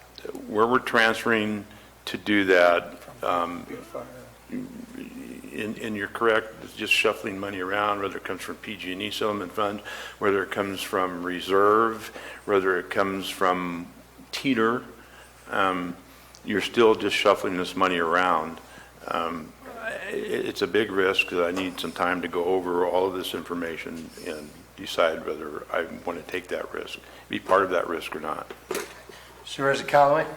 I'm supportive. I mean, if the goal is to get the work done, that these are disaster issues, I mean, we can talk all we want about where the money's going to come from, but the goal is to get this work done. So all we're supposed to talk about, if we want it done, then we need to take a risk on getting it done. So I support the 1 million for disallowed for FEMA reimbursement. I really liked the concept when the auditor talked about it. But if we get it, you know, we get it, we're still betting on that we're going to get some money. If our CAO and our OES director are doing their due diligence now I'm bringing us up to where we should be, I'm going to have to base the fact that their jobs are hinged on their getting that done. So I support that. I support the 1 million into the reserve fund. And I support adding money back in that we have confirmation from FEMA that they're going to pay us. I mean, so 165,000 or 140,000 might not be much, but that's something less that we have to take from elsewhere. And if we have to take it or borrow it from the RIM, if we have to borrow it from the solid waste fund, as an example, then I think we need to do that, because the goal is to get these projects done. And whether we have to take it from reserve and we say, okay, when money comes in from FEMA, the first place it goes back is to the reserve, that's fine. Or it goes back to teeter, that's fine. Whatever the priorities are, we're losing fact of the site, time's running out. And if we want to do these projects, we need to start doing them now. Okay, so So there we go. the question was, are we okay in transferring the money the way it's set up in the CAO's budget right now? I believe that, correct me if I'm wrong, Supervisor Callaway is a yes, Supervisor Mills is no, Supervisor Stopper is a yes, Supervisor Toffenelli is a no.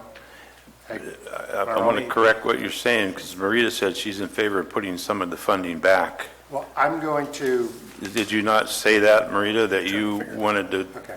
that we were guaranteed from? If we have received notification from FEMA that they are going to pay X amount, whatever the project is, and I can use the Murphy's Drive one, that they said they have committed to paying us 160,000, then we should at least add that back in and take it off the bottom line of what we need to borrow. But we're having to front the money. We're having to front the money to do the projects, to do what it is county government's supposed to be doing. okay, Is that clear? You want to reread clear that? as mud, okay. So if it's okay with you guys, I'll try to break this into two parts. The budget, transferring the money, and Marita as a second item, which is adding money back into the revenue line. So I think I can make these two separate questions. We now have three questions before us. So Marita, we're done. Gary, are you okay with, I have you as a no in transferring the funds as it comes. Ben, I've got you as a yes. Dennis, I've got you as a no. Marita, on the first part of the question. Yes. Okay, yes. I'm a yes too. So we have a poll that we will pull the money as we've put here. The second question was, the second question is there any interest in putting in money back into the revenue line, as Marita stated, stuff that has already been allocated, or we've been told we're going to get paid, but we may not have billed? Is there any interest by this board in opening that discussion? Have I got that right, Marita? It has to be money that we've been told we are going to get, not submit the paperwork will tell you, but money that's been confirmed that we will get. We might get it this year, we might not, but Okay, does everybody understand that question, Supervisor Mills? So you've got 4 projects that were closed, submitted August of 2018. How much money is that? And Yeah, we have a slide that shows committed and what we billed. I understand. 160. 165. I understand that one too. What I'm just saying is that taking upon what Supervisor Callaway is suggesting, I would like to be sure that we look at those 4 closed ones as well. It's about $95,000. It's not a lot, I understand. No. But it's just developing some kind of a policy that we're going to put this money back. This is the submission that went in on the 28th. It's about $95,000. Okay. So the question is, do we want to go back and, we're taking the most conservative approach, do we want to take a less conservative approach and take them at their word in writing before we get a check? I say yes. Supervisor Callaway is a yes, Supervisor Mills is a yes, Supervisor Stopper will add it. This will add about $95,000 to projected revenue. It's not a lot, can help us. It's not revenue until we receive it. Supervisor Stopper is a no. Supervisor Toffenelli?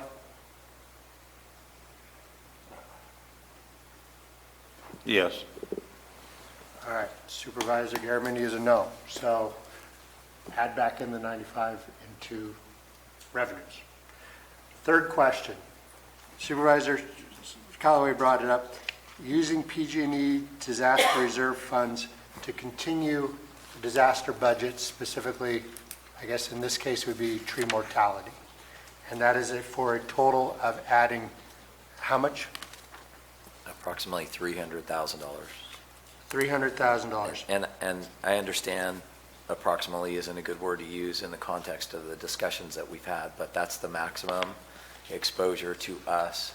The projects may be less, and we'll bring back an accounting of that for the funds on a project-by-project basis. But that's what we would need to capture from the PG&E funds, and I'd say specifically the reserve fund that was set up for that we pulled that amount of money in and put it in for revenue in the tree mortality budget. I can speak to that. The projects have a maximum contract amount, and we've used that in our calculations. So again, in being as conservative as we can and to be as accurate to depict the exposure, we use that maximum amount. So the question is, do we want to take out $300,000 of the PG&E disaster reserve fund to continue the tree mortality program forward? Supervisor Callaway? yes. Supervisor Mills? It's going to reduce our ability to handle our disallowed if it happens. This is of the second, the $2 million, I think this is the So you're second dealing, bucket. as long as you're dealing with the second one, not the first. The Yes, second bucket, not the first one. So, yes? yes. Supervisor Stopper? Sure. Supervisor Toffenberg? Yes. Yes, so get the trees done. Okay, that should deal with the, what's our next set of questions, Supervisor Stopper? Well, I want to talk about the possibility of, at this point, any revenue that comes in later, since we're having a hard time deciding where we would want to take from to be able to help facilitate this process through. Once we get some of these funds back in as revenue, yes, we do have to pay back the other things, but maybe allocating some of that directly to facilitating this process for the future. And that way, but until that point, those funds are received. Zero. It's zero. That's But important. that's when it comes up. That's the only way I can think of pulling some money from somewhere we don't have yet. And so that we can push this process through, so we can get us CPA to help out our good man John here. Well, if we're not talking about where it comes from first, at the end of the day, taking the conservative approach with the budget, when the revenues come back in, they go to either contingency or reserve. And I would suggest, since these are disaster projects and you sent the reserve up for that purpose, that it go back to the reserve. That's understood. I would suggest also, along with the PG&E money, when we pull that money, and as we're recognizing these revenues, that we put those funds back as well, to the extent that we can.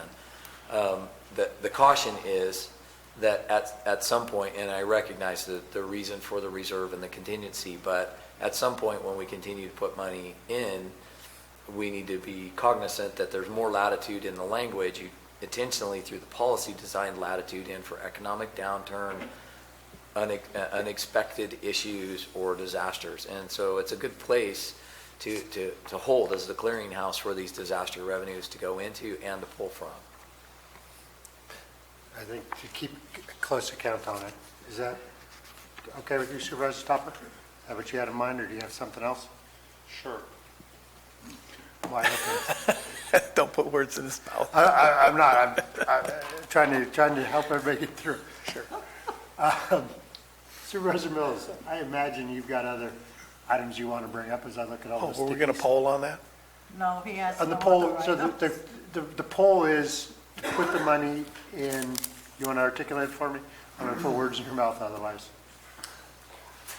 As we're getting money, we receive money back as these are being closed out. Thank you, Al. As we're receiving these revenues, as each of these issues is being closed out, we pull some of that aside as we should pay back PG&E, and we should pay back our reserve and wherever we're taking this from. But I want to set like $100,000 or $200,000 aside of this to help facilitate this process in the future so that we can close these out quicker. That's where I was going with it. Because we're not reaching for it anywhere else, apparently. So, I mean, if this money comes in, it's not coming in tomorrow. I mean, you did go off on a bird walk on me, so I just... Yeah, I apologize. I didn't understand what you were saying. What I understand you say now is we use some of this revenue as it comes in, then for support, whether it's professional services or limited hire or whatever, to help with specialized people to go back and get this money, not our non-accountant folks that are doing it. Right, somebody that's more specialized, and that's going to facilitate the process getting done quicker so that it can get done. We're in a better spot once this is behind us. What do you think, Al? It's certainly the prerogative of the board. We could use the assistance in the approach, but we'd need some specificity of when that is, and maybe it is as some of these revenues come in and we continue to report out on the projects. As we get some of it flowing in, then we can make a recommendation at that point. It's in arrears of the work. I mean, the longer that John keeps digging in, the closer we are to continuing to close these out. And that's been okay to a point. What we're not doing is doing emergency planning like we could be. We're doing accounting, but it's an interim step. I might suggest we identify where we would get it from in advance and do the work and get them closed out in advance. Would probably be a quicker and more efficient way to do it. But as you said, that requires us taking it from somewhere, and that's what the issue has been to this point. Sherry, you're I'm sorry, do we have a question for you, Kathy? I just wanted to make a comment on the accounting. Our office, as always, would assist with that. So working through the costs that are going to be claimed. And, Thank you. And they have. I don't mean to sound as if they haven't, but we're also cognizant of the fact that in the CAO's office, particularly in IWM, we conducted thievery on their office and stole one of their fantastic employees and now enjoy her service in our office. And with the loss of our former auditor controller, we realize that they're strapped in their team for capacity as well. So we're trying to be cognizant of that and not expect too much from them on the projects. You know what, I'm going to, I'm actually going to call break. We're going to take a 10-minute break and then come back.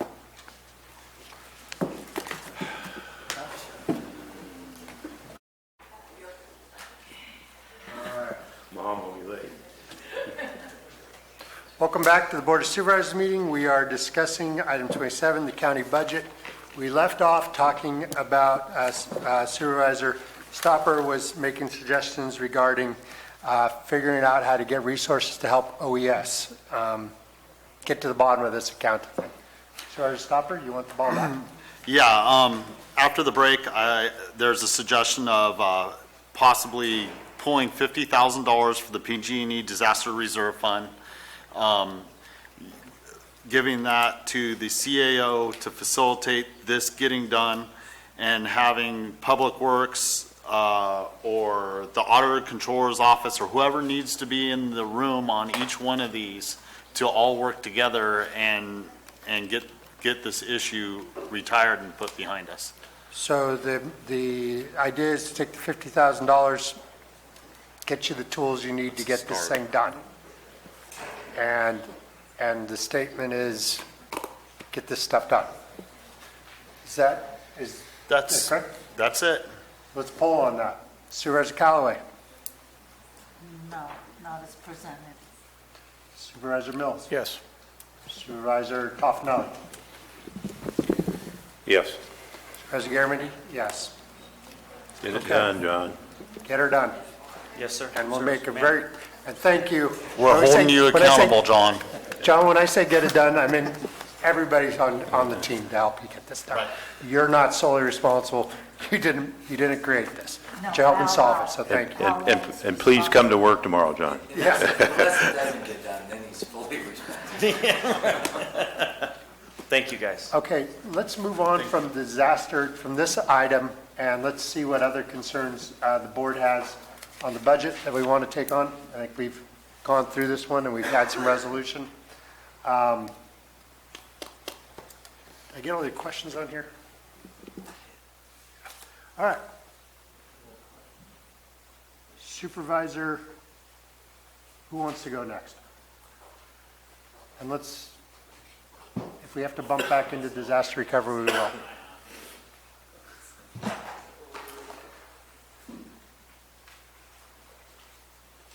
Supervisor Mills? Let's ask the question on the position control list. I know how many positions we had open at the beginning of the budget last year. It's 106. And I knew how many positions we had in the budget last year. It was 626. So now the question is, we are now July, August, we're into September. How many of those positions are still open? Oh, I'm sorry. I did not email you in advance, so just so everybody knows, I'm kind of blindsiding you with a question. So currently, at this moment, I have 88 open positions, but of that 88, we do have several of those 88, we've done interviews, we've have contingent offers out. It just maybe we don't have acceptance to offers. So 88 is a very soft number. It may be less than that. So are you figuring that we will get into mid-year and still have somewhere around 50 to 55 open positions at mid-year? Probably around 60. 60, okay. Because that's a number then we can work to in terms of what might be the salary savings minus your expenses to maintain those open positions. But Judy, just to butt in here in just a minute, how many of those are general fund? Good question. So of my, I apologize, of my 88 positions, I I don't know if I have them separated. So my general fund vacancies is 45, so half, That's so. substantial. Okay. Because I think that we may need to look at mid-year and say, what is it that's allowing these positions to hold open? And what do we need to do to get it done, so to speak? Mr. Hall, would you like to statement? I was interpreting that the potential of using salary savings and pulling salary savings that are programmed in the budget. And it's not just our currently open positions, but we also, as you know well, that's our current salary savings that we can measure, but there are also throughout the year, there's transition where, you know, a position will go unfilled for 6, 7, 8 months, and we still have that salary savings in the budget. So if I'm hearing you correctly, then we're starting down the path and using an approach that where we can quantify salary savings, we would pull that back? At mid-year. Okay. At mid-year. The point is we're always going, and I know Supervisor Stopper talked about this, we're going to the end of the year and then we're just realizing the salary savings. I think we can be a little more prudent in our approach of saying, is this justified, or are we just banking this as, in essence, a restricted fund amount, which is how we're doing it now. And instead bringing some of it, maybe not all of it, but bringing some of it back into functionality in other areas. If that makes sense. Understood.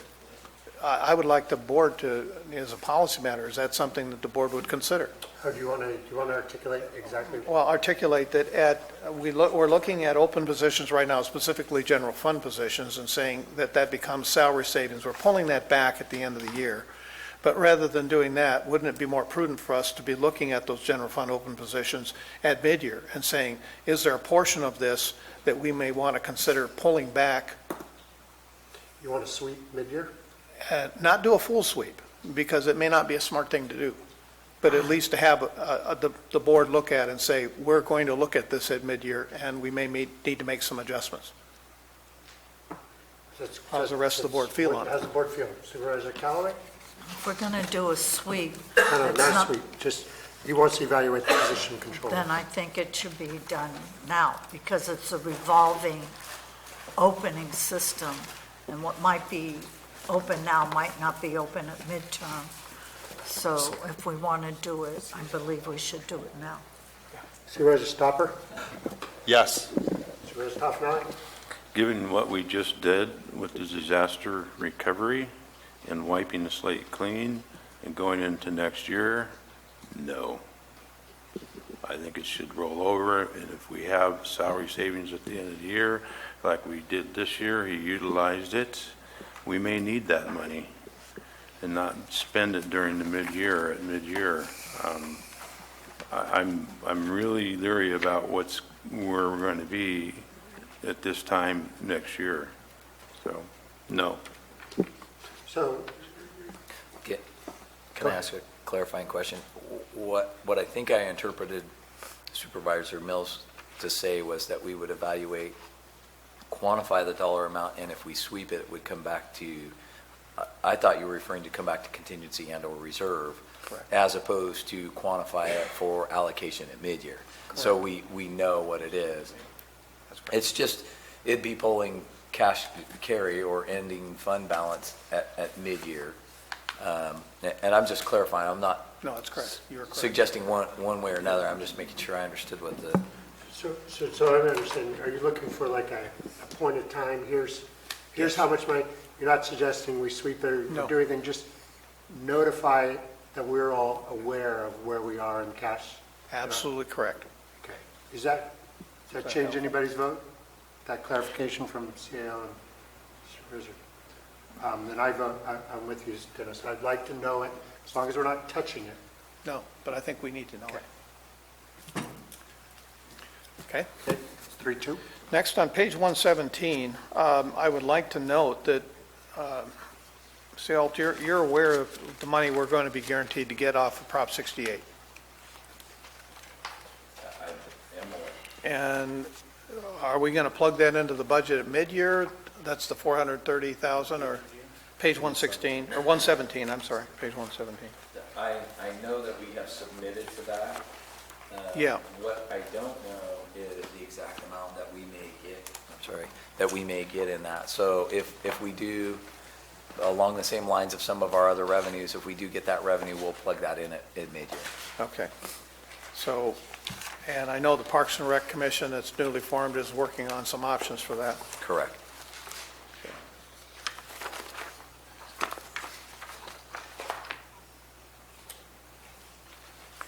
I want to just get to the big ones. We have something on page 122 about transferring from designated funds. We recommended in preliminary, $4,013,441. This is on line 4721. And we have adopted $6,276,000. That's a substantial flip.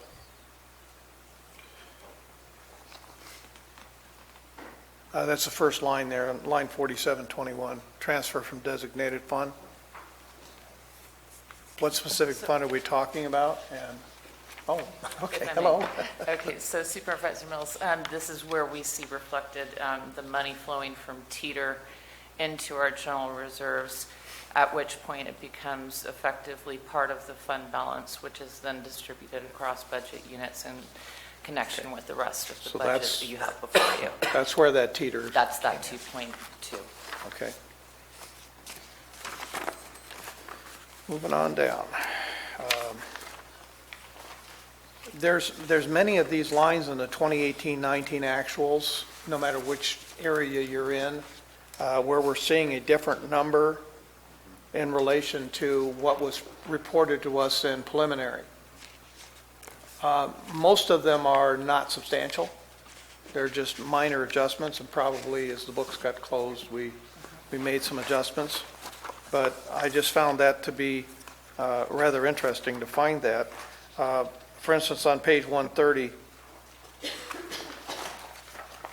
in the previous budget, we had listed under 5,400 salary add and delete. This is salaries, employees, and benefits for economic development. We had that listed at 136,099. It ended up at 147,980. Page 130? Page 130. This is on page 50, line 5,400.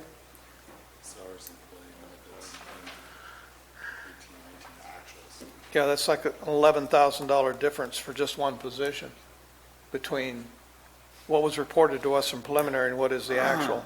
Is that the because the difference right there is the under PERS employee? No, right here, All right. this line. Right. So you're looking at 5,400 on. I'm looking at 5,400 salaries right there. Right there. Yeah, But above, the difference you're talking about in the PERS employer, I wonder if that's where it came from. no, because all of these numbers generally lined up. Okay. It's just that, and I've got the preliminary book here, it's on page 83, so I can flip to it. But Dennis, when we do mid-year review, it's before the. Books are The closed. books are closed, so there would be a difference. So if you look at each individual line Because item, that- 5001 to 5061, it shows each of the discrete pieces that aggregate for that difference. Yeah, but I think what Supervisor Mills is trying to say is what's in this book as what was preliminary budget numbers aren't the same as what's in the preliminary book that was presented to us in June. In other words, the 129 or the 172 on that line item and what we adopted in June, that's not what was there as presented in this book. And my point is this, we made our decisions on a preliminary based upon the Yes, information that we correct. had in front of us. If we see substantial changes to that, or where there was no actuals reported in the Yeah, that preliminary, and now happens. we're seeing Yeah. a substantial number in the final, and I've got several pages that happened in, how did that happen? Could you give me perhaps another example? Because I'm looking at the same budget you are, and I'm seeing That- nothing reported at 5,400. He's got one. I got one. You go to page 499. Under 4721, Said 499? page 499.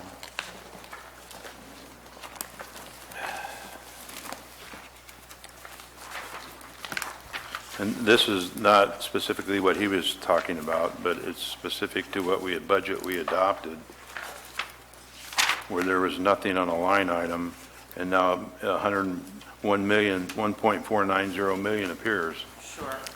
We didn't adopt that in the original budget, and there's no explanation of where that came from, Okay, so other than transfers in. budget units 1010-0920, 1010-0940 are two of the examples of the Public Works 2000, in this case, they're the 2017 winter storm disaster another one. budgets. So in collaboration with the Administrative Office, the Public Works did the heavy lifting here, went back through with the PWs that you discussed with OES Director as well earlier, and they built out these budget units. Further to that, what we also see is that there had been federal and state disaster relief that had been budgeted in this unit in particular for $675,000. So we stripped that out, budgeted instead a REM transfer for the 1.5, and that is then how we affected the strategy that CAO Alt discussed with you earlier. So since he turned to that page and I've already got a sticky note on it. That's the RIM transfer in. Right. That I discussed with the 2017 disasters. SRF, that's State Revolving Fund? But that was Special revenue. Special revenue. Special revenue. Okay, it's just it's the words. So, page 139. Is this board interested at all in moving the 27th payroll? Remember, a year ago, two of you, remember, we had set up the PARS account, the 115 trust. Is this board interested in moving that money into that PARS account and taking the 5% arbitrage, roughly, that would be available to us by making that move? 5% simply means that we're currently in LAIF about what, Bonnie, 1.87% LAIF? And I know that they were telling us it's almost 6.5% on PARS. So we could make an additional 5% interest on this money right now if we just simply decided we're going to move it. The board's taken action to do that already. We've set the accounts up, and even at mid-year, we discussed it. The only reason I held off on it was because of the context of all the rest of the disaster budgets. However, the board has an action in place, and my recommendation would be that we continue as the board authorized already, because we can pull this money back in at any time it's a trust for unfunded liability. So if for some reason we need to pull it in to cover all the PERS unfunded liability that's documented throughout this book, we could exercise these funds. So while it's a trust, we still could get at it pretty easy. It's pretty liquid. So my recommendation would be to stay with the board's authorization from last year, and that we go forward and we make this transfer. You actually have to make a board action to undo the authorization you have already made. But I do appreciate the question, because I wanted to hold off to make sure there wasn't any other cash flow concerns before we went forward and did it. Okay. I appreciate the response, because it's just one of those things I want to focus on, knowing that how much interest rate that we're losing simply because we're not doing it. Page, what is this thing?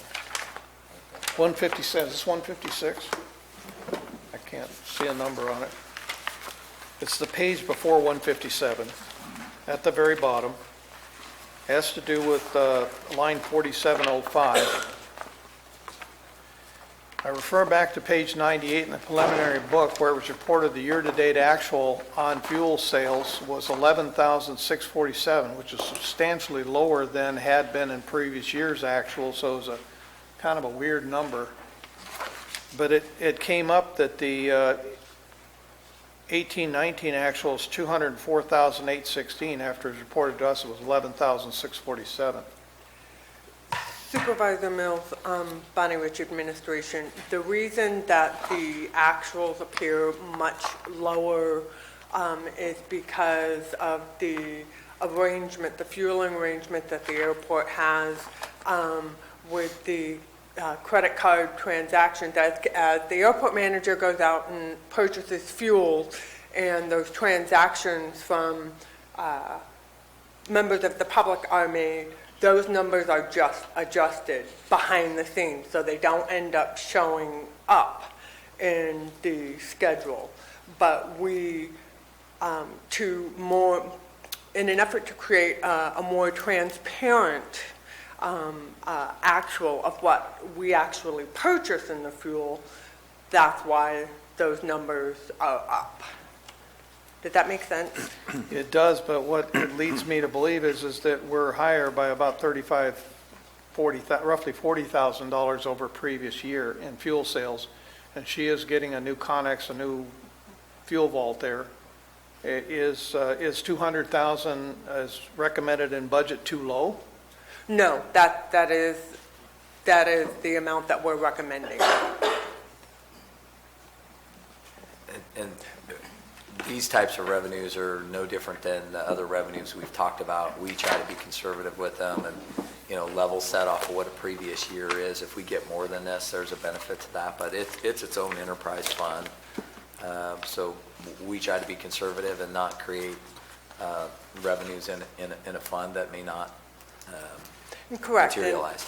Yeah, and if we need to make adjustments, we will just pull from the airport special revenue fund to make those adjustments necessary for the expenditures.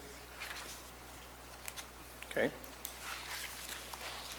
I appreciate a lot of the new pages that were added into each one of these departments where you're adding in the funds and a lot of the additional information. It's something that we should be very cognizant of, is where this money is being allocated from, so I appreciate that. In the auditors, page 176, actually this is part of the, what do they call this thing? Requested FTEs for the auditor controller. There was an addition of one. Was that approved or from preliminary, or did we set that aside? Originally, the former auditor controller brought the request forward in their documentation. At the budget meeting with the department head, she pulled it back. Right. And felt prudent, consistent with the rest of the budget that we had, that she didn't want to move that forward. She did come back at the time after she noticed her resignation and suggested we put it back in, but in all fairness to all the other departments, we didn't give them that same opportunity. So we heard what she asked for, but we didn't include it in, just as we didn't include it in for any of the other department heads. Okay. Either it was approved at preliminary or it wasn't. Yeah, I don't remember it being approved at preliminary, and that's why I phrased the question the way I did. You're right, it was not. Okay, so it's still out, but it is something that maybe at mid-year we might want to consider, depending on how things go. Under the circumstances, they're down positions and they certainly need the help, but they've got two, or we've got two to fill before we even get to the third one. It is important to note, and I probably should have covered it in the preface, the requests that are reflected here is what the narrative from the department head originally put forward, it recommended. So it may have requests in other departments where they made the request and we didn't approve the positions. It doesn't reflect all the positions, and that's probably something that we need to clean up as we go forward, is that the narrative, we change the narrative in the final so it doesn't look as if we approved something that wasn't authorized at prelim. Well, let me grab one real quick then. This is in Health and Human Services, and their requests for full-time equivalents. Their 18-19 budget showed 84.5, and actually their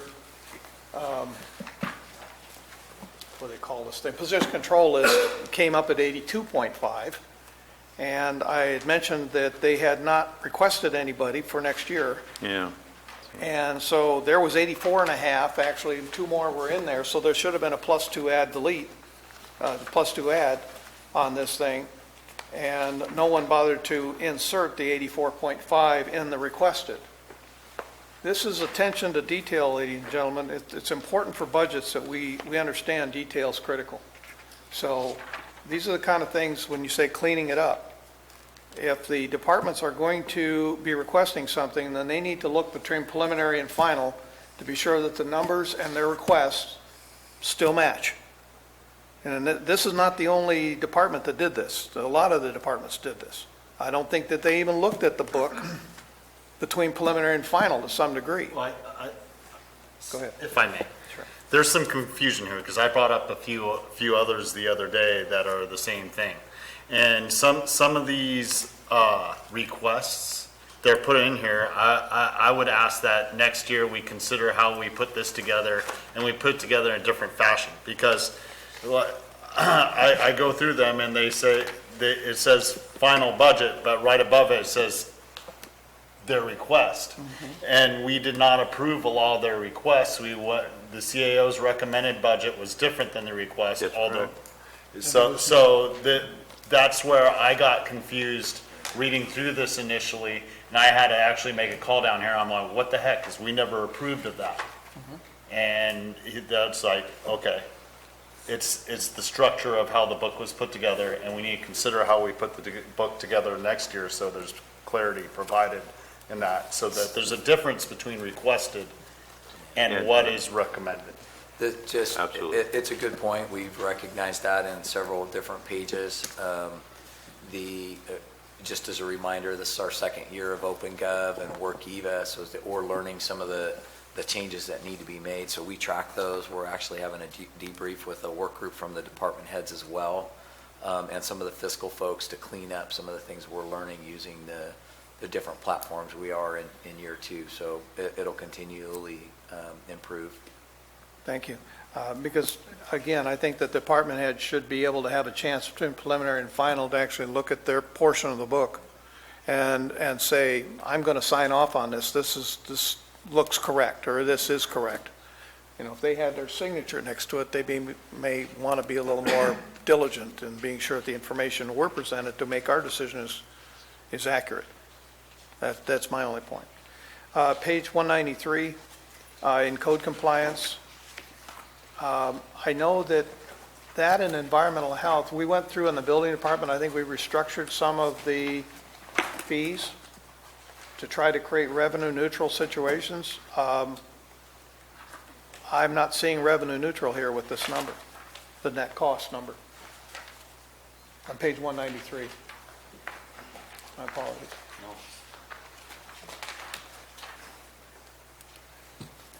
The effort should be, whether you're talking about the building department, the code enforcement, or environmental health, and some of these enterprise funds, our goal should be as revenue neutral as possible.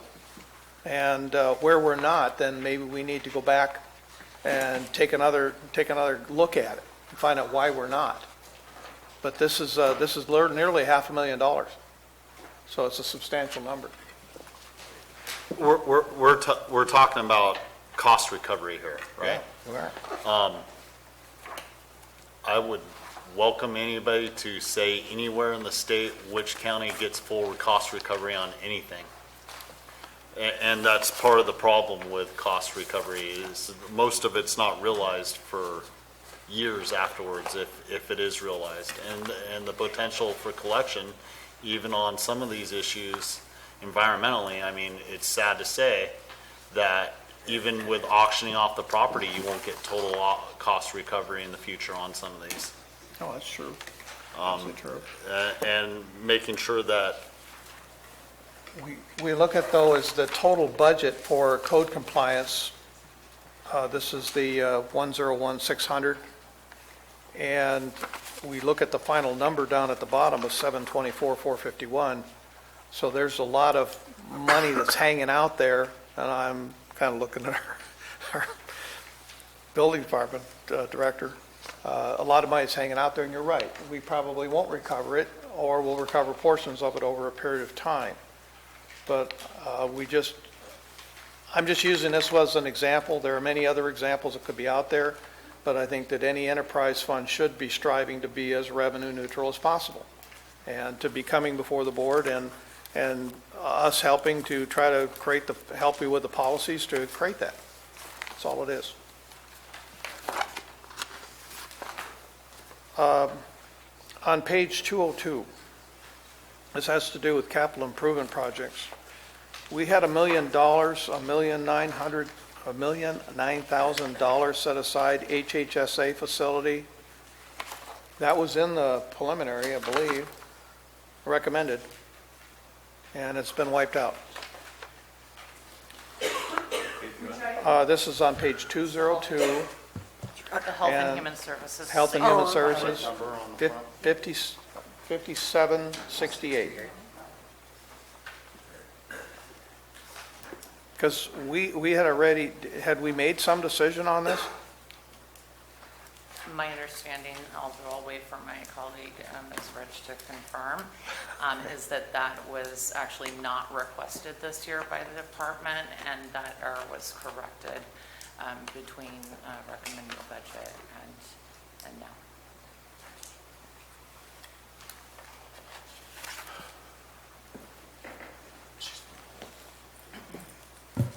I'm sorry, I misunderstood. That's great. The 1 million for the HHSA new facility, Yes. yes, we did remove that. We have to take a position with our capital improvement projects and identify those projects that we believe we can reasonably begin and complete. And in discussions with the director of HHSA, which their CIP fund would have funded that, it would not have been a general fund impact. However, as you're aware, with the focus on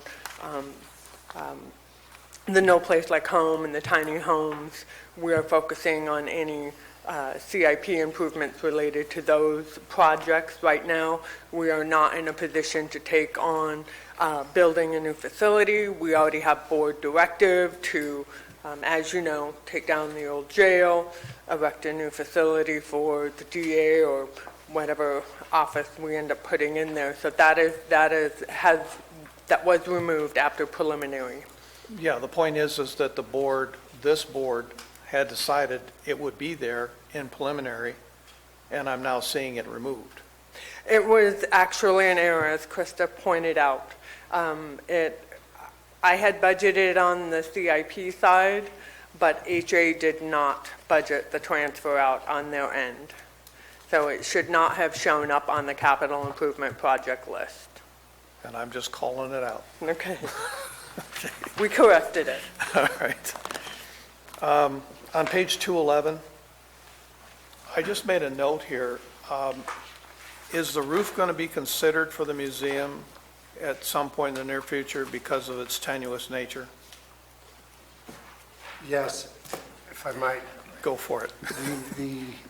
The ad hoc committee has discussed that at length, and I don't think that's a budget question, but we're happy to tell you about what came upon it.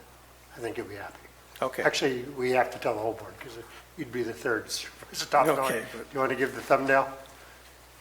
Well, I'll just give you a thumbnail that we had this discussion, I brought it up, that we had budgeted $400,000 for the re-roofing of that and the Hubbard building, and that we had major storm damage to the museum itself. So Patrick came up with an idea that to get through this winter, he has contacted somebody to put a complete temporary roof over the top of it that is good and guaranteed to be good for 18 months to get us into next year to get it, because it's a historical building. We need to go through the whole process of when we tear it off, have a historical society member come and give it the blessing and so forth. So, but we are taking care of it, and at some point that committee, we will give you a report. Probably not this meeting, but the next meeting, we will give you a report on where we are. Thank you. Do you have any more to add to that? No, I just wanted to add, we've got about 35 minutes until 5 o'clock. So we have to decide, do we want to look at numbers, or do we want to keep going through this and come back tomorrow? Is it something we could take up a little bit? But I want to make sure we have this conversation before we're in the last 5 minutes of the meeting. Supervisor Mills, you've got a lot of stickies there. I assume those are, all of them are questions? Yeah. Okay. Shall we just continue, keep driving through? Going until we get to 5 and see where we're at. Supervisor Mills, continue. I'll push as quick as I possible. believe you. On page 242 in the district attorney, there's a $5,475 charge for off-site storage costs. I'm only pointing it out because I think that that's one of those things where there might be some options. 242, at the very top. District attorney. Yeah, they have a lot of files. They have a lot of files that they have to store elsewhere. They do. Because of the building where they're at right now. With their off-site storage, the amount of time and extra staff that it takes to run back and forth to their various storage locations and keep those files, that becomes a burden just in personnel costs. And I would hope that we would start looking at an option there to get it closer to where they are or get them closer to where it is. I think that's under the next item in the capital assets. $2 million for a new building. Okay. Is the district attorney on page 243, are they requesting anybody for victim service? Oh, if you got to sneeze, go ahead. My recollection from preliminary was that the only position that they requested was in their office, not in victim services. Okay, so there won't be anybody in that position for this next year. Okay. You had something? In victim services? Yes. I certainly defer to the DA, but I believe those positions are filled on an as-needed basis, and I'm not sure that I think perhaps the intention was that these 6 positions that may or may not be filled, but that they weren't requesting additional positions or reductions to the position control list at recommended budget. Yeah, because I was seeing the position control list in relation, oh, there she comes.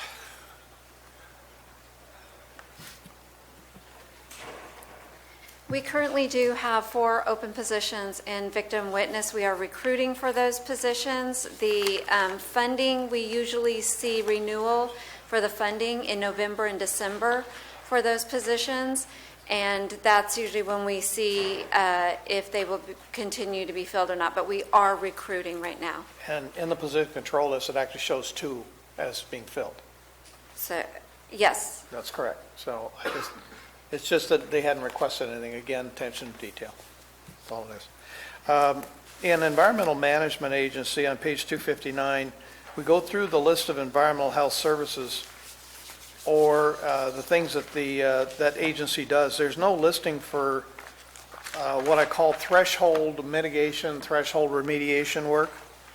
And I know it's been something that's kind of bugged the sheriff a little bit and some others.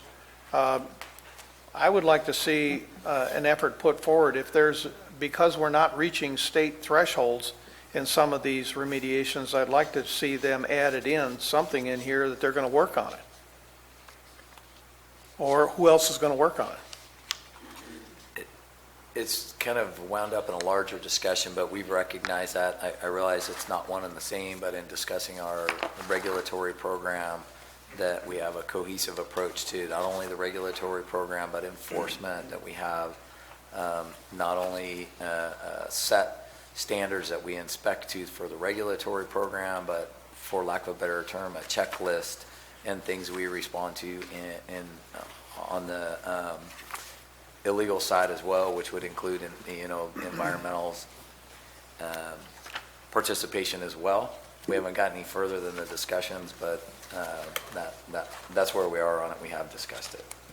Some of them are under other names. For example, solid waste regulation, local enforcement agency, hazardous material release and response plan. Those kind of cross over. But I hear what the CAO is saying. I do agree with what he's saying in addressing some of the issues to that point. We'll need to put together a set of bullet points and a checklist.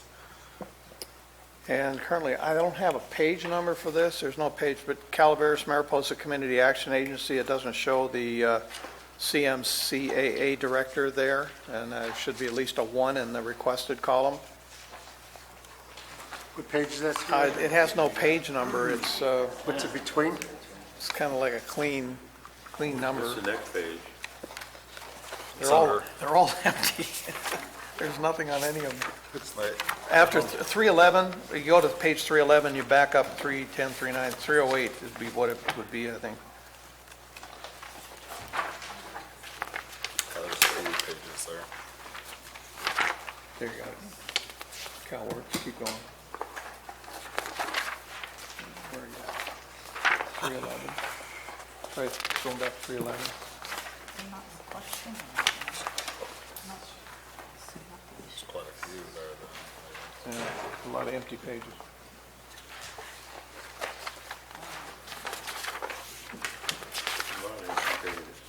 Just 311, go back how many? One, Three. two, Three. two, There you go. Right. Another question with that, because when I was going through that, this is JPA with Mariposa and us. Who bears the cost of that position?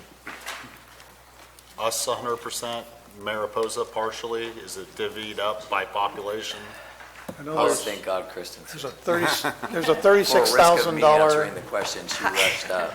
Kristen, there's a $36,000 number on that in the budget. It's further Right. down, but Okay. So Kristen Stranger, Health and Human Services Agency, the executive director for, so the documents that are in here as part of the budget narrative are actually preliminary budget, so I think we had that discussion earlier. But I believe the Community Action Agency executive director was actually added even before that. That position's been in existence for a while. So to answer the more specific question about the funding, it's 100% community services block grant funding, which we received from the state. And we do, there is a JPA that oversees that funding.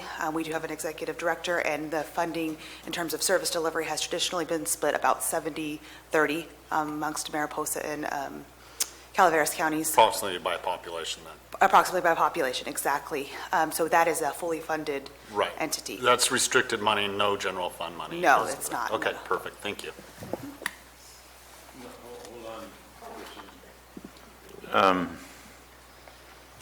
How does that work when she was a county employee? Is she not a county employee? She is. So how, do you have your own separate CPA to pay her checks? And if she's a county employee, we're not going through the auditor controller's office or the HR? So are we reimbursing for their costs? Yes. And what about the unfunded liability for PERS that's not being paid? Is that on Calaveras? Or is it paid in full? What's going on with all of that? So whenever we add a position, we always consider the fully burdened cost of the position, everything that's associated with it. So the JPA board was provided information about the fully burdened cost, including benefits, including unfunded liabilities, everything that goes along with the development of a full position. And then they did vote to fund the fully burdened position.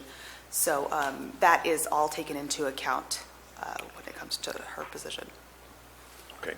I do need to correct something based upon the meeting yesterday, that the JPA board is, actually it's the CMCAA board that's currently doing it. So there's some adjustments that we're going to need to make. Yes, on that but nevertheless, entity has discovered Yes. some corrections that need to be made. Thank you, Stacy. Yeah.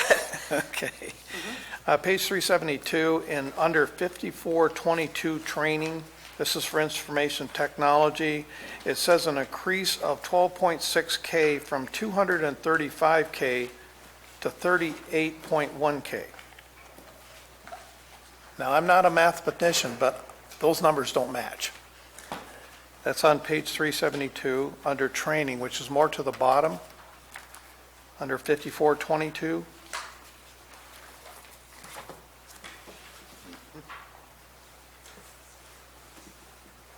I can't add 12.6K to 235 and come up with that other number.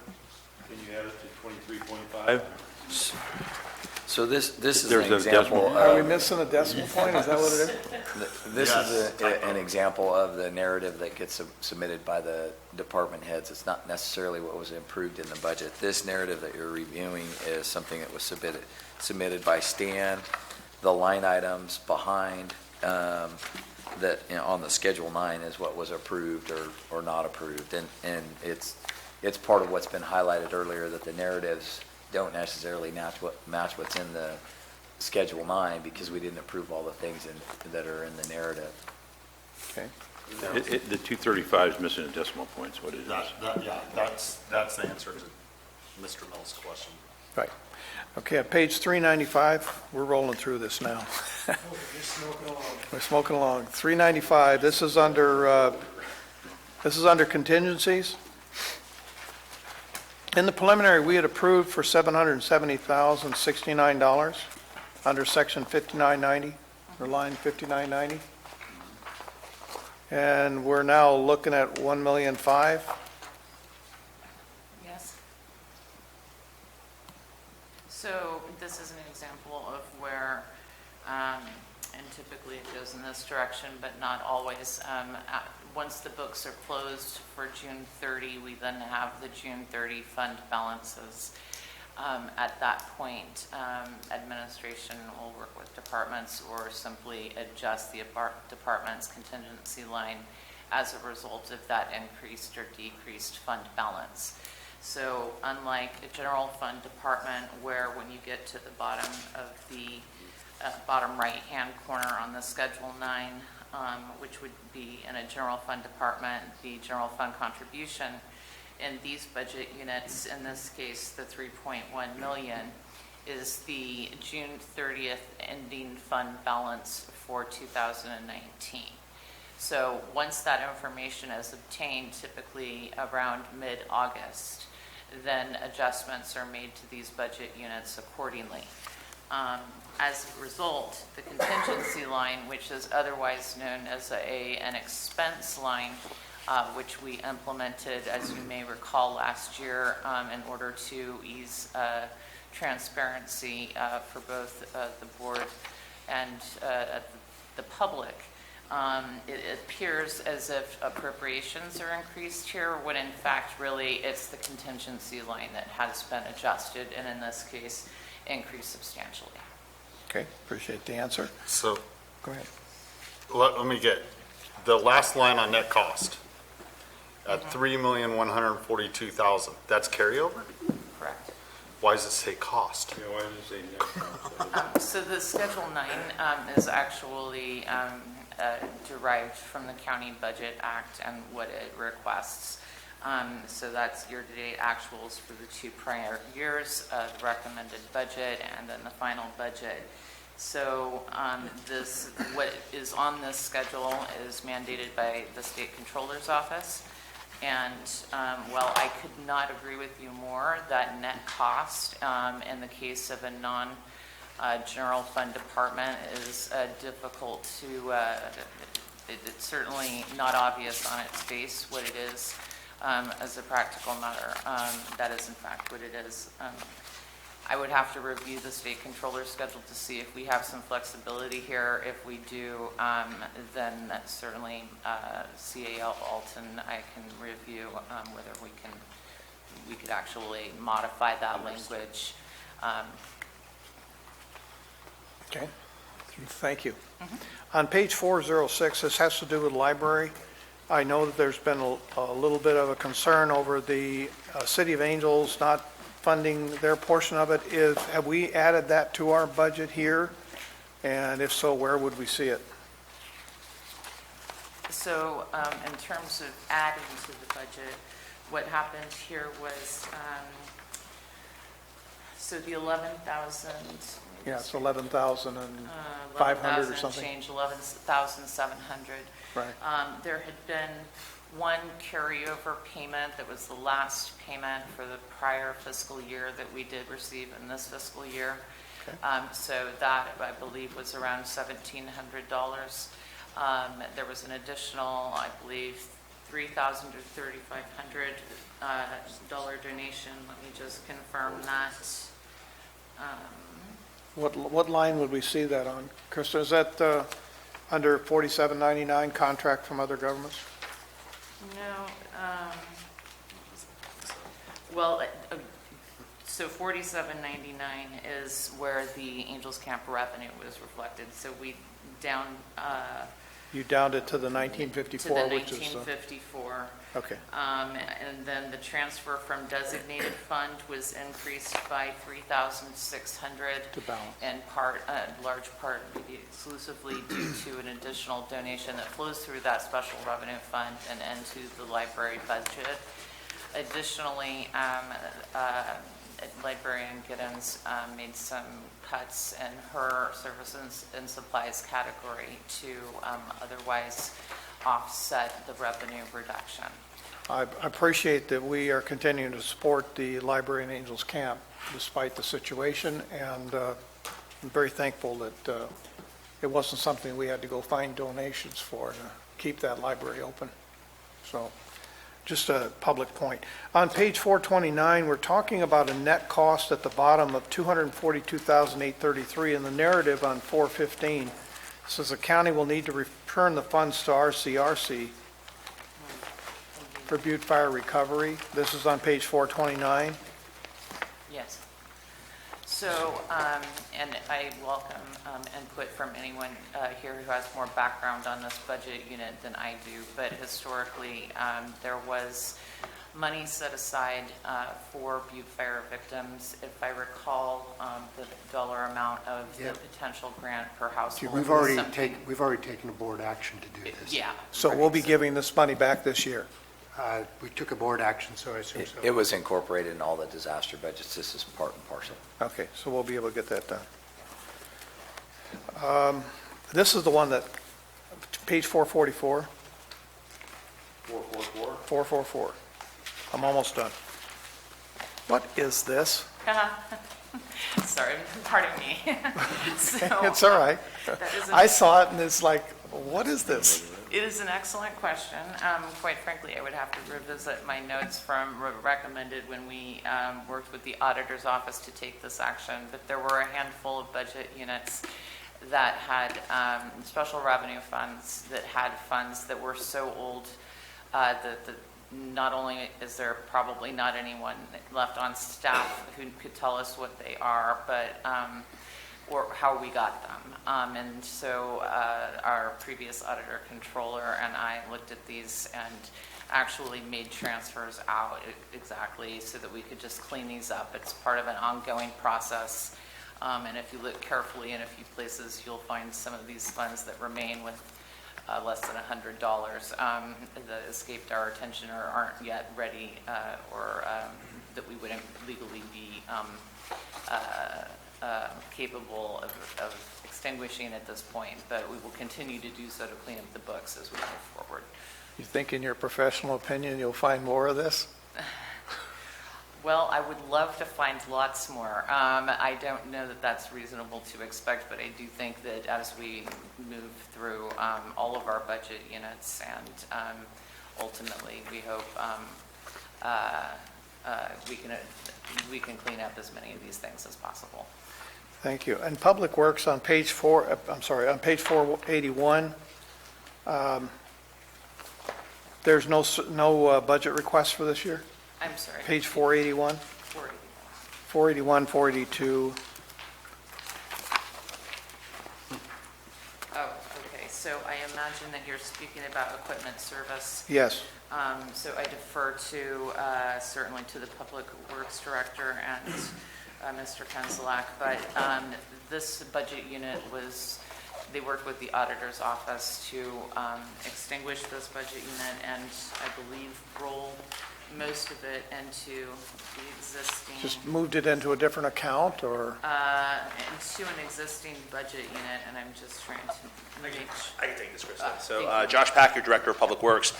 So since ESC is primarily providing services for the road maintenance division, we decided it made more sense to show that budget in road maintenance and incur those charges there instead of showing that as a separate ESC charge. Okay, that's what it was. Okay, thank you. You kept 9,000 though.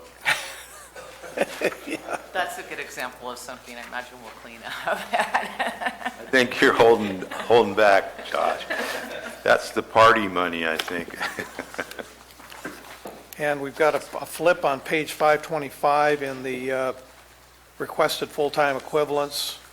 I think it should have been the other way around. Requested should be 20, an addition of 2.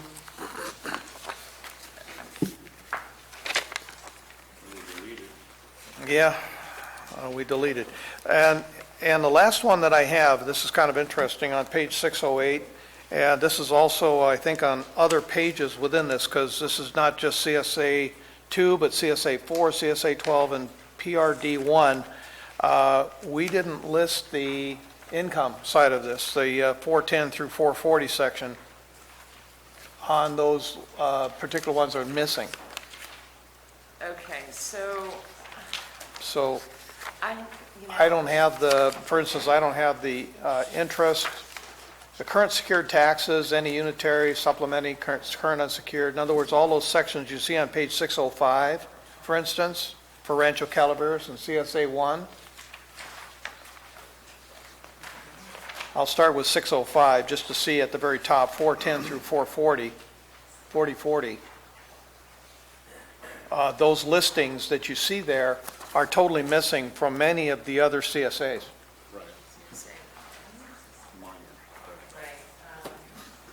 So I don't know how much money was taken in those CSAs or is going to be budgeted for this coming year as income. That's my last one, Chair. All right. Well, the point is, Kristen, if you could just supply me with that information, I could give you the ones that are missing it if you'd like.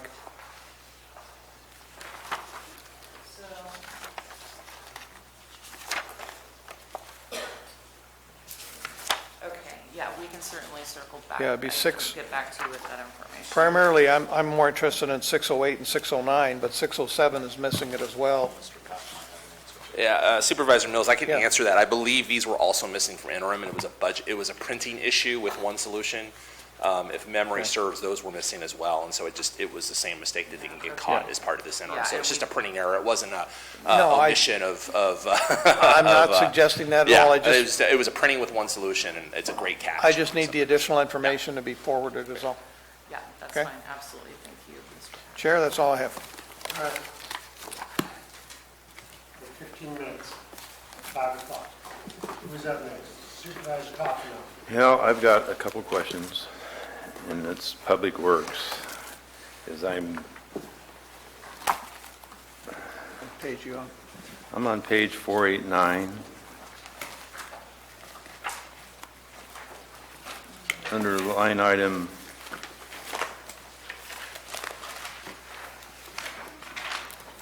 4751, county reimbursement. Last year was 222,000. Recommended budget was 670. Final budget $760,000. Not sure where that money's coming from or why it was bumped up by almost 100,000, about $90,000. Unless it should have been 670, it's a printing error. And the 7 was imposed with the 6 because they're almost identical, 670, not 695. I actually don't believe that's a printing error. I'm trying to get OpenGov to work right now. Unfortunately, this is one of our limitations, is that it's not compliant in this room for some reason. I believe the distinction here is that there was an increase for, it is the 90,000. I believe that we needed to add back but I'll need to confirm this, the surveyor and MS4 allocation for $90,000 is, I think, From where? Where did the money come? that money goes from county contributions. So in other words, that's the general fund contribution for services provided by Public Works. They're not actually under the purview of Public Works, rather a county responsibility. But we don't see the 90,000 anywhere in our list. I don't see it. Let me see if I can find it, 120.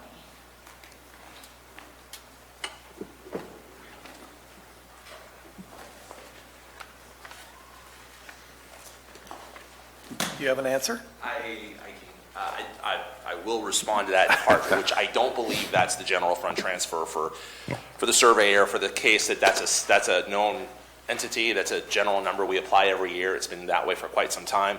What I will say is my business administrator did have to leave. What I'll do is I'll circle around, get an answer on this particular item, and I'll circle back with the board first thing tomorrow. Because in the previous years, it's only been about $200 and something thousand. Yeah, and I know we've been doing some shifting in this particular line. We've been doing some shifting between, in particular, budget units to try and line things up. For example, we've done some changes between capital improvement, engineering, and administration. So we've been moving items. So you're not seeing a net increase. This is likely a transition from another budget. But let me, like I said, with the size of our budget, let me get back with my business administrator. I'd be happy to get back with you first thing tomorrow. Okay. And then I want to go back to page 499.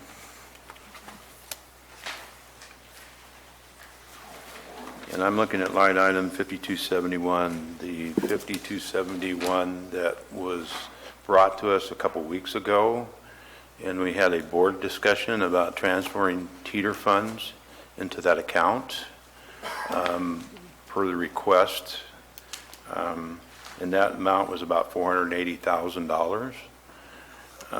It's jumped up from 577 to 123 or 1,234,463, which is a lot more than the 480 that we were asked to transfer. And since teeter fund in this budget was drained to $77,000, where did this money come from? Board direction gave, and it was a vote, and we gave direction to take money out of teeter, about $480,000 to put in this account. So I'm wondering what decision was made. Was this money transferred from teeter? Where did the money come from? And if it didn't come from teeter as directed by the board, why didn't it come back to the board and that told where the money, we decided to take it from somewhere else? Yeah, and so Supervisor Tofinelli, and as she's working on one solution, so my recollection on this one is this was when, as we were between interim and final budget, we got our final cost estimates for the remainder of the disaster recoveries. And the numbers, as you saw with Murphy's, was the first one to come up. Those numbers were higher than what we were anticipating. So part of the discussion we had today, and we're hopefully to look for direction, is with Murphy's, the board made the decision on teeter, but we realized through discussion that the subsequent disaster recovery projects, we could not rely on teeter or another general fund revenue to back pay our charges until we were able to get reimbursement from FEMA. So the recommendation we're working with and what the CAO presented earlier was the use of RIM funds. And so this partially represents what I believe is the assumption that ultimately we will utilize RIM funds to help backfill this until we get reimbursement from FEMA. And then what we'll have to do with you once the budget's approved is to bring a separate resolution to you, likely the 1st of October, that recognizes that transition. It's required by law. The RIM is a restricted revenue. And so we need to bring a resolution to borrow that and outline the terms of that. And so that's why you see the increases. Between those two times, we've seen the increase. The final cost estimates have come out, in particular for a couple of different projects, 5 total. Or 4, not including Murphy's, which was done previously, and will be, this number is an accurate reflection of what those current numbers are. And just for further clarification, consistent with what Mr. Pack said, that would still include the $448,000 transfer for teeter with the delta from REM in this particular budget unit. The remaining budget units in the winter storms budgets that do have those REM transfers are 100% REM unless they're offset by other revenue. But the board hasn't decided to do that yet. Well, that's the recommendation. Pardon me if I misspoke.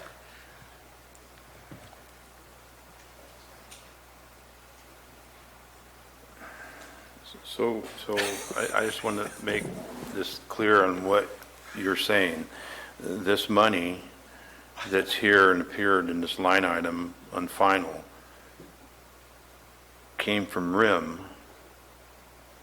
and not board direction from teeter.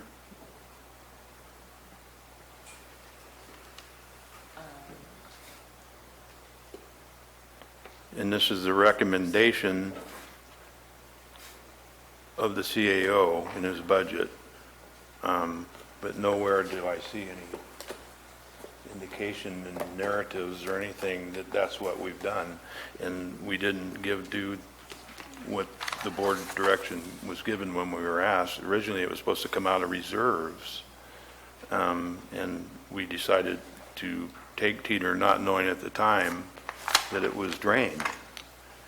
And perhaps that's why we were being pushed to go out of reserves, and now instead of even coming back to the board at this time and telling us, now we're talking about using RIM fees, but the board hasn't given direction for that. So I'm a little bit at a loss here. So there's a couple things there. If you recall the recommendation to come out of reserves, our office didn't recommend that at the time. I understand. So my understanding is this number you see here is a compilation both of the board's direction for Teeter and RIM. We brought the recommendation forward that RIM be used for any further roads project. So that what's in this budget is not just Murphy's Road, it's other roads projects as well. You're right, we haven't had previous discussion about the use of RIMs because this is the first time we've brought the final budget forward, and it was in the recommendation, we spoke to it in the presentation. If the interest of the board is to come out of a different fund, we could do that as well. We just have to have the discussion of where that comes from to support the road projects. I will say this, I don't know, given this, because all I see is numbers in front of me. I can go back and look at all this stuff and say, okay, RIM, whatever, but I have no indication, sir, on how much money you've allocated out of RIM. And I've got to guess at it. Now I'm told some of this came out of the Teeter that we said, but the rest came out of, how much are we being, in this budget that I see in front of me, is being, you're asking to take out of RIM? 3.7 million. $3.7 million we're being asked to take out of RIM That is what to is settle this budget. budgeted. And that's distributed over what budgets? Not only Public Works, I'm sure, it has to do with, It's only Public Works. it was completely out of Public Yeah. Works? It's 4301, 4308, and then the most recent 2019 winter disasters. It's to provide fund balance and a revenue stream that we can actually deliver those projects. Without that, we don't have, or without a revenue stream, we don't have an ability to deliver any of those projects. So the idea was to use RIM as a placeholder, pay for the projects out of RIM, and then once we got the reimbursements from FEMA to repay RIM, as opposed to another source, whether general fund or whether a road, a road discretionary fund, which there really isn't. Can you tell me those line items again? Yeah, it's disaster recovery 4301, 4308, and I think is it 4421? What's the new one? It's the new disaster. It's the 2019 winter storms. 4431 is 980. So 1010-0980 is DR 4431. Okay. And you'll see it's one of the items on the disaster budgets. Yeah, DR 4308. Yes, but it doesn't give us where yeah. Yeah, you're correct that it aggregates everything into a single number when in one solution it pops into, there's a couple of different sources. For that particular one, the other ones, the other disaster recoveries, the transfers in are entirely through RIM. Okay. All right. Thank you. Thank you. I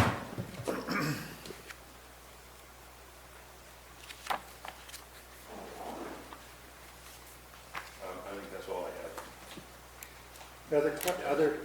Other items from the board on this budget, concerns that they'd like to include before it comes forward to final? Seeing none, we'll go to public comment.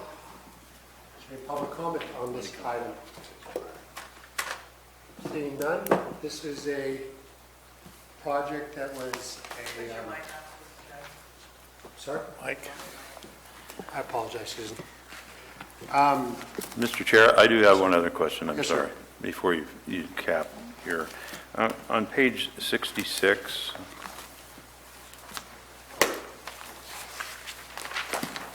I just want to be clear on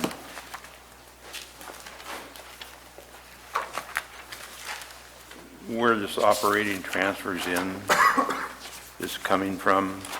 The previous years, we were down at 8 million, and we've bumped up all the way to 23.5 million. So to walk through that, and you're quite correct that the number is substantially higher than in prior years.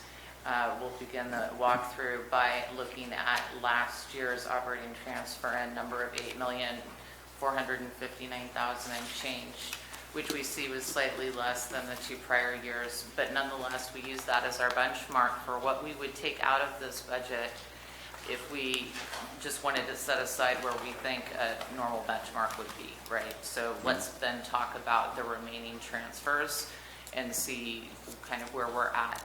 So the teeter balance to transfer, or transfer to balance rather, 5.7 brings that down, or adds to that. The PG&E, so the way, just to take a step back and think about the way those PG&E funds flow, and we're gonna see this over and PG&E roads, specifically the money for PG&E for roads. True, correct, absolutely.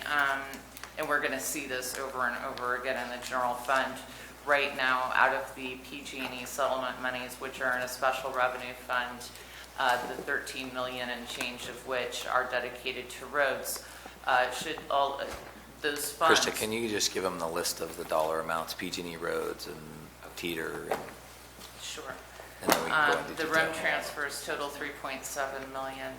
The PG&E transfers are 5.3 million. The teeter transfer to balance is 5.7. If you take those out, they're almost entirely what comprise the additional funds. There is only a $300,000 increase in transfers out over last year. Thank you. Thank you. Thanks. Okay. So we've had public comment. We've discussed this. I think we've given staff clear direction on what they need to do to bring back to the final. No objection. We will close this hearing and move on to supervisor's announcements. In compliance with AB 1234, chaptered as Government Code Section...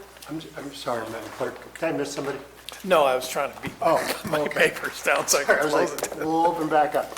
Go ahead, Madam Clerk. Government Code Section 53232.3D, board members shall provide brief reports on meetings they attended at the expense of the local agency at the next regular meeting of the legislative body. This report is required to include meetings attended for which there has been expense reimbursement, mileage, meals, lodging, etc., but may also, at the board member's discretion, include any other meeting attended by the supervisor on behalf of the county. Supervisor Toffenali, go this way this time.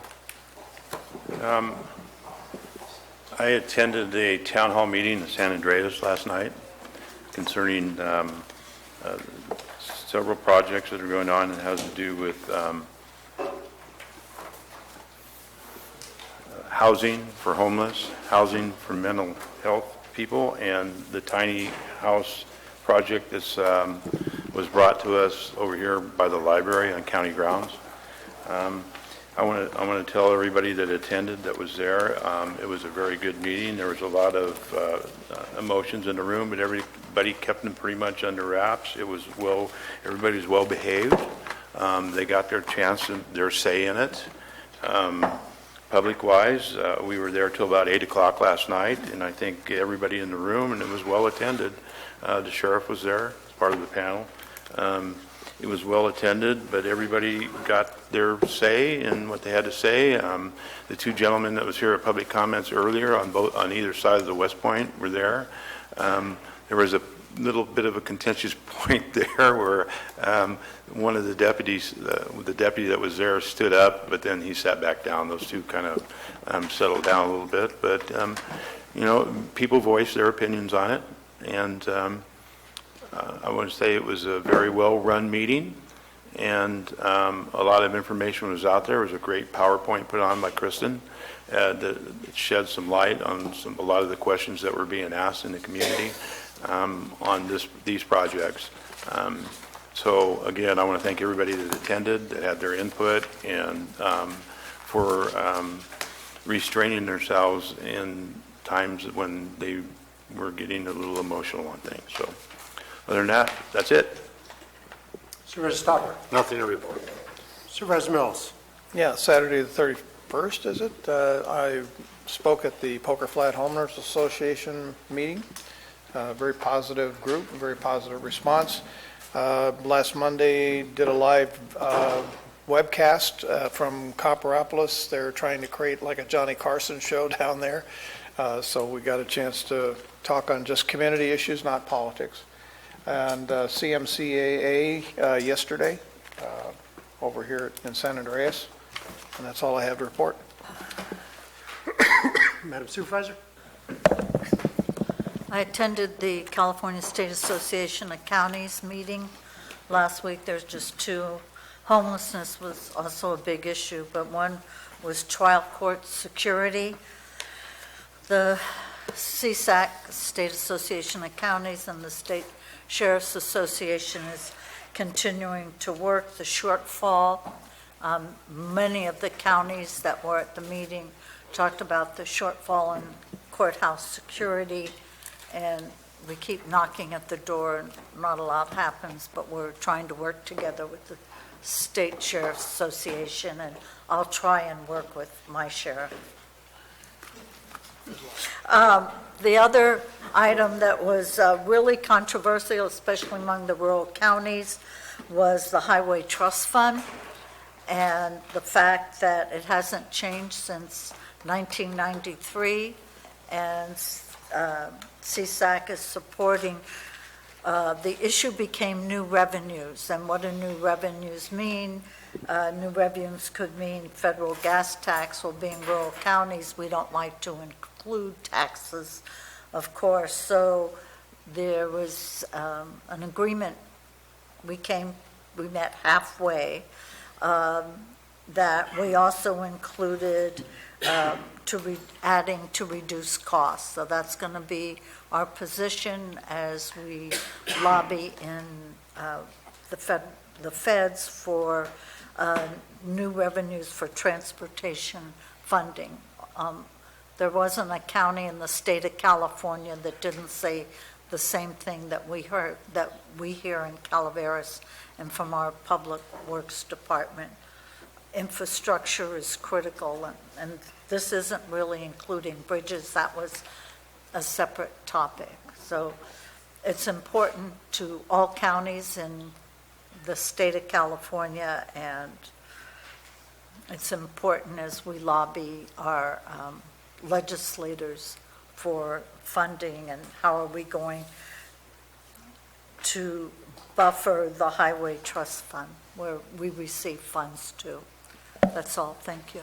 Thank you. I'd like to thank everybody for their work today, but also on the 16th, next Monday, 6 o'clock, San Andreas Town Hall.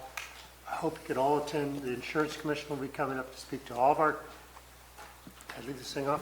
They'll come up to speak to our communities. It impacts all of us. If we don't hang out together, there's not a Brown Act violation. It's a public meeting. Can you go to LAFCO for me that night? So I'll trade you. with that, I will move forward. Yes. Other announcements Yeah, I've already got the from agenda. COL, Council, Clerk, Dennis? I did attend the Insurance Commission meeting, or Insurance Commissioners meeting, FARA, in Sonora. And Tuolumne County being what they are, feisty as all get out, it got to be a little bit rowdy. So do expect that we will have some rowdy folks here as well. Very well. This meeting is adjourned.